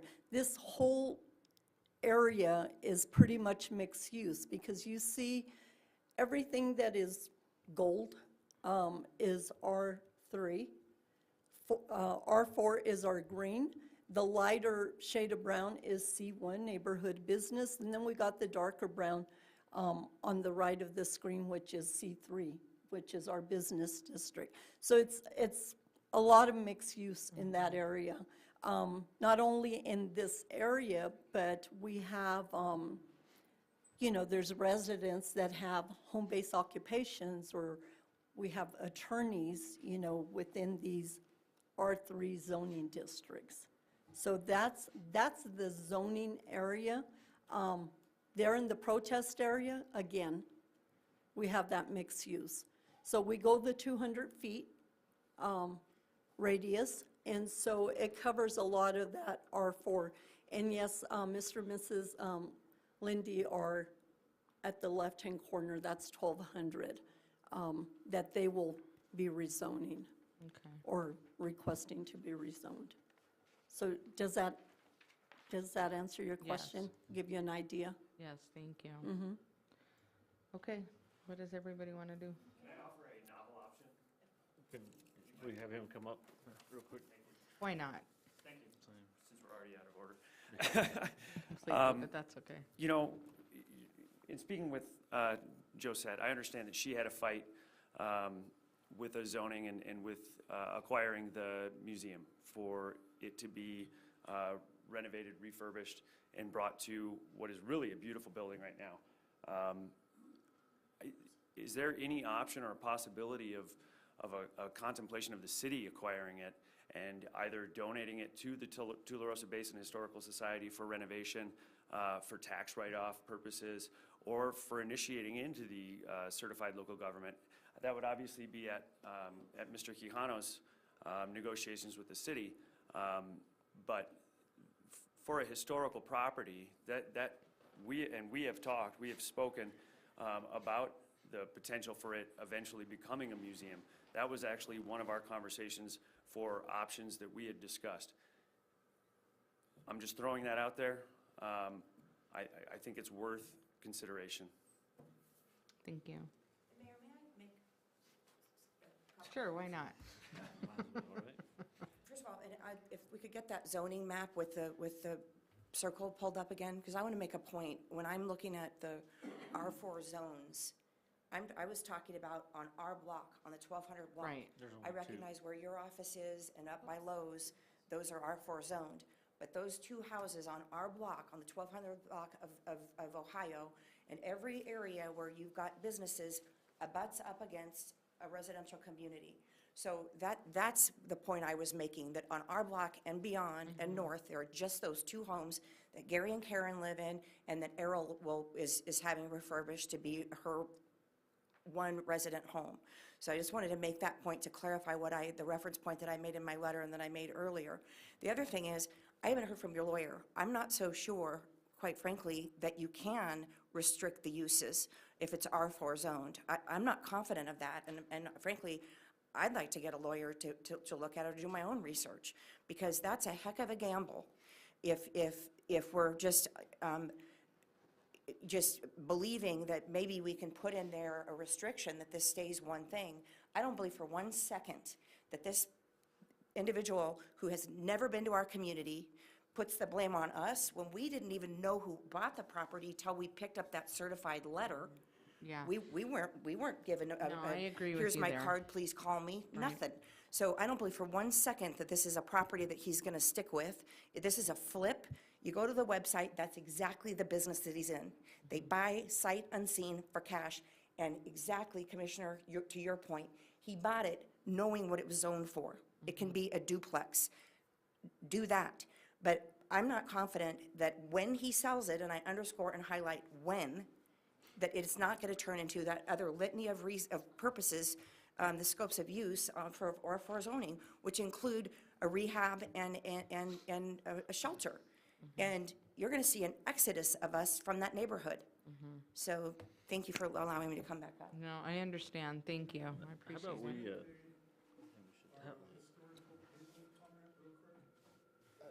sorry. You want it louder or no? I don't know. You guys decide. What I was asking, how about we table this till the next meeting? That'll give the attorney time to research whether we're allowed to put restrictions. Oh, I didn't even ask Ashley. What do you think about all this? That'll give her time to research it. She can get us some information.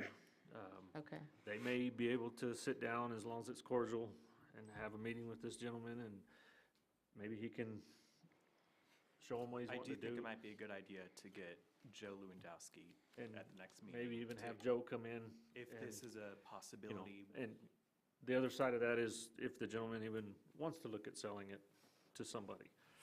Within the city? Yes, either within the city or the historical society. We have a If- gentleman that works with our historical society that has done a lot of the older buildings. Right now, they're doing the Dudley School. I don't know if you heard her talk about it. Sure. He's renovating it, restoring it back to how it was when it was a schoolhouse.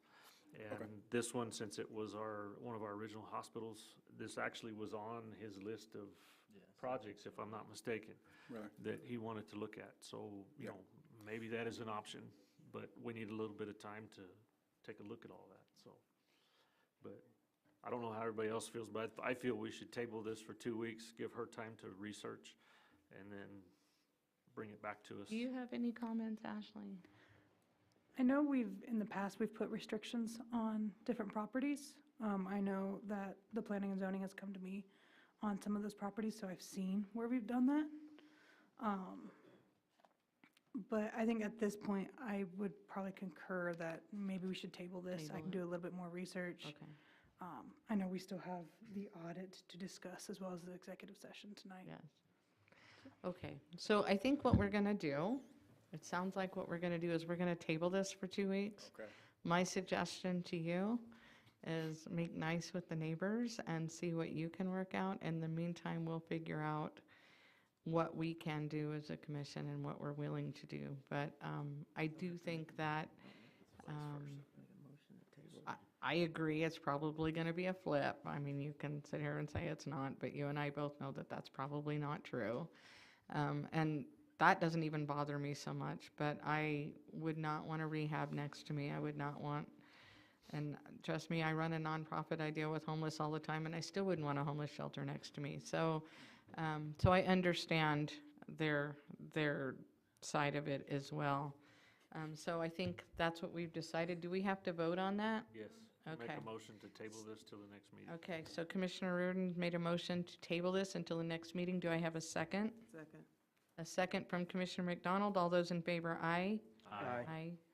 All those opposed, and motion passes 7-0, and we will revisit it. Okay? Who would I get in contact with about discussing the options that you had suggested? Who is the head of the TBTC? Ms. Harrell, do you know? We can get him Joe Lewandowski. It's Joe. Is it Joe? Say Joe, yeah. Is Joe? Maybe Josette can help you, or? Is Joe Lewandowski? You can connect me? Okay. Okay. Perfect. I'll Perfect. That'd be his Thank wife, you. Deb. Is Deb the chair? Okay. Okay, not we're going to move on now. But, yeah. Deb and Joe. I have a headache. Okay. We're going to move on to item 10, consider and act upon resolution 2023-15 for the acceptance and approval of the FY22 audit. And I'm going to assume we do not have AJ Bowers here, because He is here. Oh. He is just going to do. It should be, can you hear me? There look he at is. that. So good to see you. So I'm Okay. How are you? AJ Bowers from Carr Riggs and Ingram, and he is going to present our FY 2022 audit Okay. virtually. Perfect. Perfect. Thank you all very much for having me. I'll go ahead and keep it short.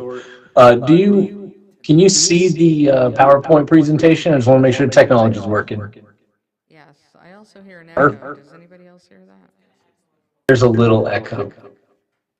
We had a slight one during the, Tim, are you there? Can you get rid of that? Okay, we'll see if that's any better. All right. We'll go pretty quick though. So those of you who I don't know, thank you guys for accommodating me virtually. My name is AJ. I'm a partner with Carr Riggs, and we're going to go over the 2022 audit real quick. We'll just cover really the timeline itself. Obviously, these are long projects, so just kind of want to thank the team for sticking with us for that long. We'll go over the reports and then just some of the standard items that have changed and will be changing, and just things that we're seeing within the industry that I think could be relevant to the city itself. As I said, the 2022 audit, we started all the way back in July, so with the engagement letter and the planning timeframe and our field work, which we did on site.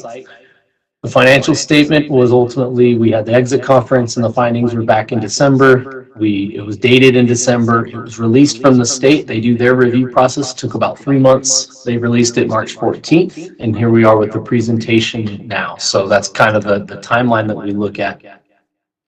The report itself, ultimately the financial statements, they're yours. We do, we're preparing them as a service, but we do have 3 reports within the financial statement. So in the front of the financial, you've got the independent auditor's report.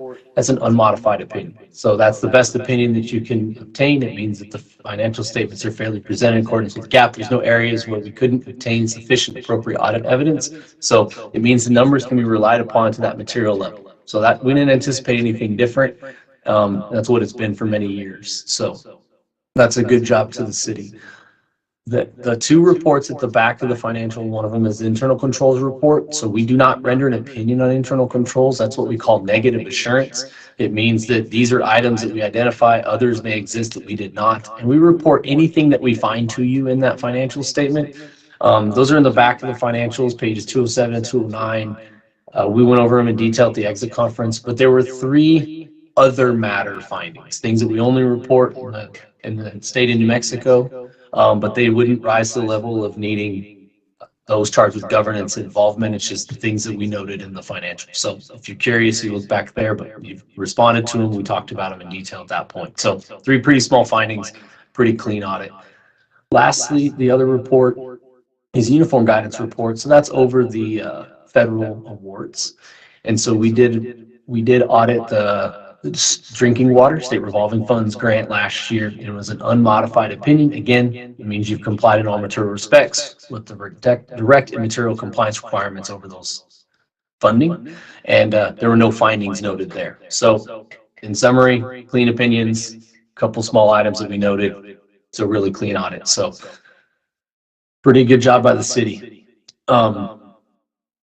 Just want to kind of give you an idea from the responsibilities that what we look at and what y'all look at is, of course, we're going to look at the audit in accordance with all applicable standards, and we're going to express that opinion to make sure they're fairly presented in accordance with all applicable standards. And we plan and perform that audit. It's a reasonable assurance. It's not absolute. So what that means is we don't test every transaction. We don't test down to the penny. We look at things to make sure that they are reasonable and can be relied upon. I mentioned that internal controls report. It's negative insurance. It's negative assurance. So we do, again, we report anything that we find to you, but we do use those controls of yours in order to design our tests. And then we communicate all significant matters related to the financial statement to you. So we have entrance conference, exit conference, board presentation. You get communications at the beginning as well as at the end of the audit. So letting everyone know that you've been in the loop there. From y'all's side, overall from the city commission, you put people in charge to be able to enact the policies and the procedures as it relates to the city. And so at the city, you guys are responsible for all of the internal controls, including those monitoring activities. So, the external audit is a good double check on those, but we're not part of the internal control system. We have to remain independent. And so that's what we're here reporting on. Of course, the selection of application of accounting principles, those change regularly. I'm going to go over a couple of those changes here in just a moment. But we do assist with whatever guidance that we can provide on those, but they are your responsibilities to make sure that they get applied and adhere to those. The financial statements are yours, as we mentioned as well. Complete and accurate accounting records. Of course, we can't do an audit without the information, so thank you that it's complete and accurate. We go through those pieces of information, and of course, you guys are looking to determine any sort of controls and programs that are going to help prevent and detect fraud. So, and then you guys have participated in the process, so thank you for that. As I mentioned, those new standards, there were about 5 new standards that were implemented in the prior year. Only one of them had an impact on the city, and that was GASB Statement number 87 as it relates to leases. So now what you see is you have a lease, a right to use asset, as well as a lease liability. The reason that that's important is it kind of adjusts your assets and your liability side a little bit. And it's just the way that you have to calculate those. So anything going forward has to be added onto the records. Previously, there was a lot of expenses that went that way, but we have to capture those agreements, and the city has quite a few of those on both sides as a lessor and a lessee. So just making sure that we're always keeping those up to date and tracking those is really important. So that one had an impact on the financial this year. It was a change. Everything else was pretty minimal. I mentioned these standards just so you know from an accounting perspective, if you enter any of these sorts of agreements, that they may have an impact on the financials. So in the current year and upcoming year, 23, this one here is related to conduit debt. So if you enter in any sort of debt agreements that relate, a lot of times industrial revenue bonds or solar arrays or different agreements where someone else is going to get the benefit of the tax rate, there's new guidance as it relates to conduit debt. So previously it was never recorded, still probably not going to be recorded, but a note disclosure. But certain parts in those agreements might generate some sort of liability that the city would be promising to pay in the future. So just when those come up, those sometimes can have an impact. Also in the current year is GASB Statement 94 as it relates to public partnerships or public-private partnerships. So ultimately, again, these are new agreements that are occurring, and you see a lot of those when different people are coming in with some sort of investment, or there's some sort of agreement that we're putting together where the assets are involved, and knowing that you get into these public-private or public-public partnerships to provide some service could have an impact on the financials. So just know that that's out there, and that's for the current year. And the last one that's coming up in 23, this one I do think is going to have a significant impact on the city, as well as just about anyone in accounting. This is for subscription-based IT arrangements. So this is lease accounting, but for subscription items such as your cloud computing, server items, credit card machines. There's a whole bunch of items that are going to fall underneath this, and that goes on this year. So that's very similar to the leases. You've got to make sure that you track all of those agreements, the assets, and the liability side. So that's the big one that's coming for this year. I'm sure Evelyn is already working on it, or maybe tomorrow she will. So I know that you guys are in process on that. Lastly, Statement 100 is not for another year, and it's just a matter of the way they're changing. Anytime something changes in the financials, funds move, or restatements, when you put in a new policy, there's just some new language and updated guidance as they're going to want within the financial statement notes. So I just like to keep you abreast of what's going on. And then the last one, Statement 101, that'll be for the 2025 year. And that'll be an update as it relates to compensated absences and how they're measured, because GASB hasn't looked at it for years, so they figured they needed to do something. It was always sick leave and vacation leave, but there's a lot of other types of leave that people have that need to be considered of how that might affect the liability side of the city or the promises that we pay our people. So those are just the things that are coming up right now. There will be some more statements issued by the end of the year and into the next couple of years, but let's tackle the 96 one first. Lastly, just things that we see in the industry that we want to always keep you aware of, but also just treat us as a resource. I know, Evelyn and Stephanie and Brian are really good about reaching out when they've got questions. So, you guys take advantage of that. So we just ask you to continue doing those. As I mentioned, GASB, they've always got something going on. We offer a bunch of training on those or other guidance. Let us know if there's something we can do. The city does get invited. If they haven't yet, they will be, but we've got CPE that we do regularly, and as part of our clientele, we put those on free of charge. So I always encourage them to go, but if there's something that might be needed as it relates to specific training, we're always there to help, whether it's in grants or whether it's in GASB training. So I always like to let you know about those.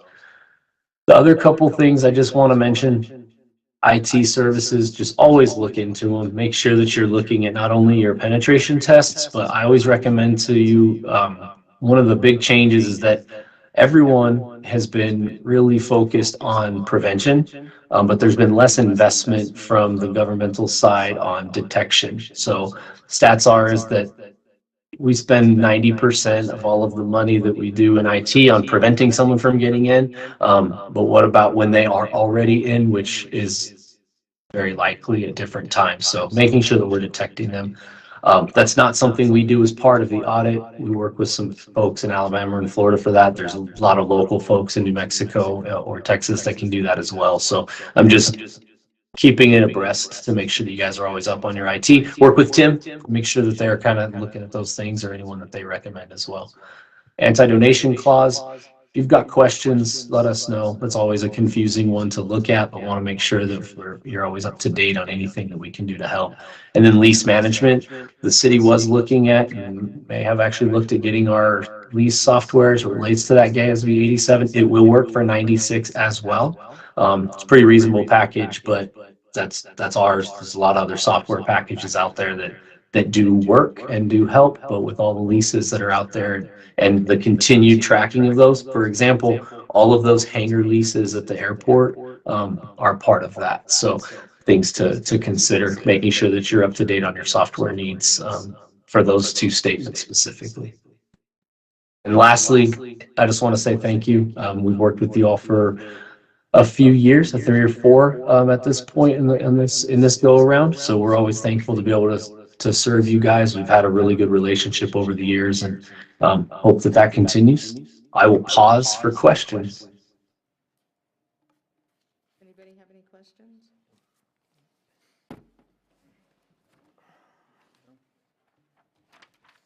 No? I think we're good. Perfect. Okay. Well, I guess with that, do I have a motion to approve the FY22 audit? So moved. I have a motion from Mayor Pro Tem Wright. Do I have a second? I'll second. A second from Commissioner Melton. His motion include resolution 2023-15? Yes. Do you want me to read it out? No, I just want to Okay. make sure. So, sure. Okay. That's what we're actually approving is the resolution. not- Resolution, yes. Did I say accepting? Okay. Sorry. It's been a long day. Let me try that again. Do I have a motion to approve Resolution 2023-15 for the acceptance and approval of the FY22 audit? So moved. Okay, a motion from Mayor Pro Tem Wright. Do I have a second? Second. A second from Commissioner Melton. Will the clerk please call the roll? Carl Melton. Aye. Nick Paul. Aye. Stephen Burnett. Aye. Josh Roden. Aye. Sharon McDonald. Aye. Dusty Wright. Aye. Susan Payne. Aye. Motion passes 7-0. Thank you, AJ. Thank you all. We'll talk to you soon. Okay, we're going to move on to item 11, adjourn into executive closed session in compliance with 10-15-1 to discuss limited personnel matters. We need to change that to recess, not adjourn. Oh, you're right. I thought we changed that already. We did. I remember seeing an email, but We did. It was recessed, so these say adjourn on them. I apologize if you Yeah, it had the says wrong adjourn agendas on that were it. printed out today. Okay. Yeah, you're right. I thought we changed it and I didn't even think about it. Okay, so let's try that again. Item 11, to recess into executive closed session in compliance with 10-15-1 to discuss limited personnel matter, city manager. Will the clerk please call the roll? We need to make a motion in a second, but I got a quick question on that. The last executive session. Wait, okay, I'm sorry, go Yeah, ahead. but hang on, the last executive session, we could hear people talking outside. I don't know if y'all want to go to that room this time, or if we want to go to the finance conference room.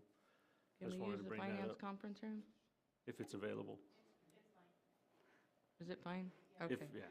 If Yeah, so- not, there's not too many people hanging out outside tonight, but the other night, we could hear people talking outside, so. Okay.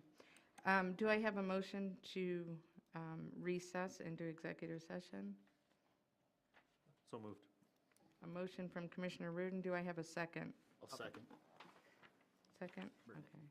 Sorry, I got confused by the roll call vote, but I guess it's a roll call vote, so will the clerk please call the roll? Carl Melton, Aye. Nick Paul, Aye. Stephen Burnett, Aye. Josh Rudin, Aye. Sharon McDonald, Aye. Dusty Wright, Aye. Susan Payne. Aye. Motion passes 7-0. I got a quick comment too. When we come back out of session, I believe we need a motion and a second to reconvene. Yes, I don't think we've done one of these in a long, long time. Yes, we have not. yes, that would be correct, Commissioner Reardon. Right. Thank you. Okay, we are in recess. We're not going to be in this.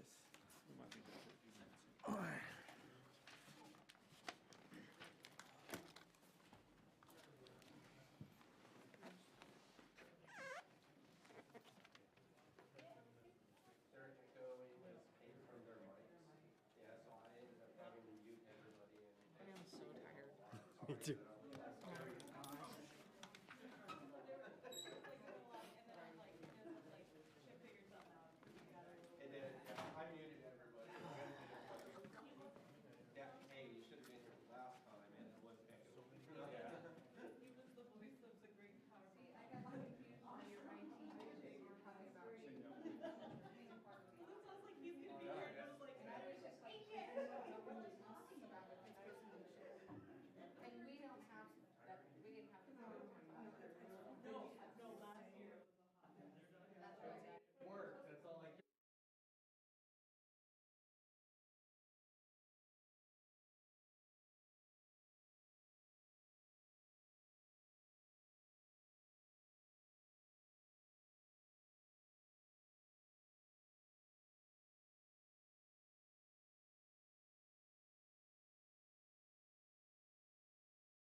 I've never been so weary in my life. So weary. Yes. Because every day you got new trauma. Do I need to use this? Yes, no? Yes. Yes? Do we need to make a motion to? Yeah. Make a motion to reconvene. Reconvene. Yeah, do I need this or no? No. Okay. All right, I need a motion to move on to item 12. Oh, we need a motion to reconvene into session. Yes, that I'll would make be that. it. From Reardon. And I'll second it. Okay, a motion from Commissioner Reardon, a second from Commissioner Melton. Or Commissioner, sorry, it's getting late, whatever. It doesn't matter. Okay, all those in favor, aye. Sorry. Who's Commissioner Melton? All those in favor, aye. Aye. Aye. All those opposed? And we have reconvened. We are going to move on to item 12. I guess I just make the statement. Yeah, or do we just make a motion, or like somebody? Just make the statement? Yeah, Yes, we just make. it's the Okay. statement we discussed. City Manager Brian Caesar has announced that he is retiring effective November 30th, and I guess I need a motion? No. No, I don't need a motion, okay. Please. And, oh, that's right, I'm sorry. I've never done this before. City Manager Brian Caesar has announced that he will be retiring effective November 30th, and in the transition, Assistant City Manager Stephanie Hernandez is being appointed acting city manager. Named acting city manager. Named acting city manager. I should have written it down, I'm terribly sorry. Is there anything else? I believe that's it. A motion Okay. to adjourn. Do I have a motion to adjourn? So move. Moved. Second. Motion from Mayor Pro Tem Wright, a second from Commissioner Reardon. Sure. Or All those in favor, aye. Aye. All those opposed? And we are adjourned.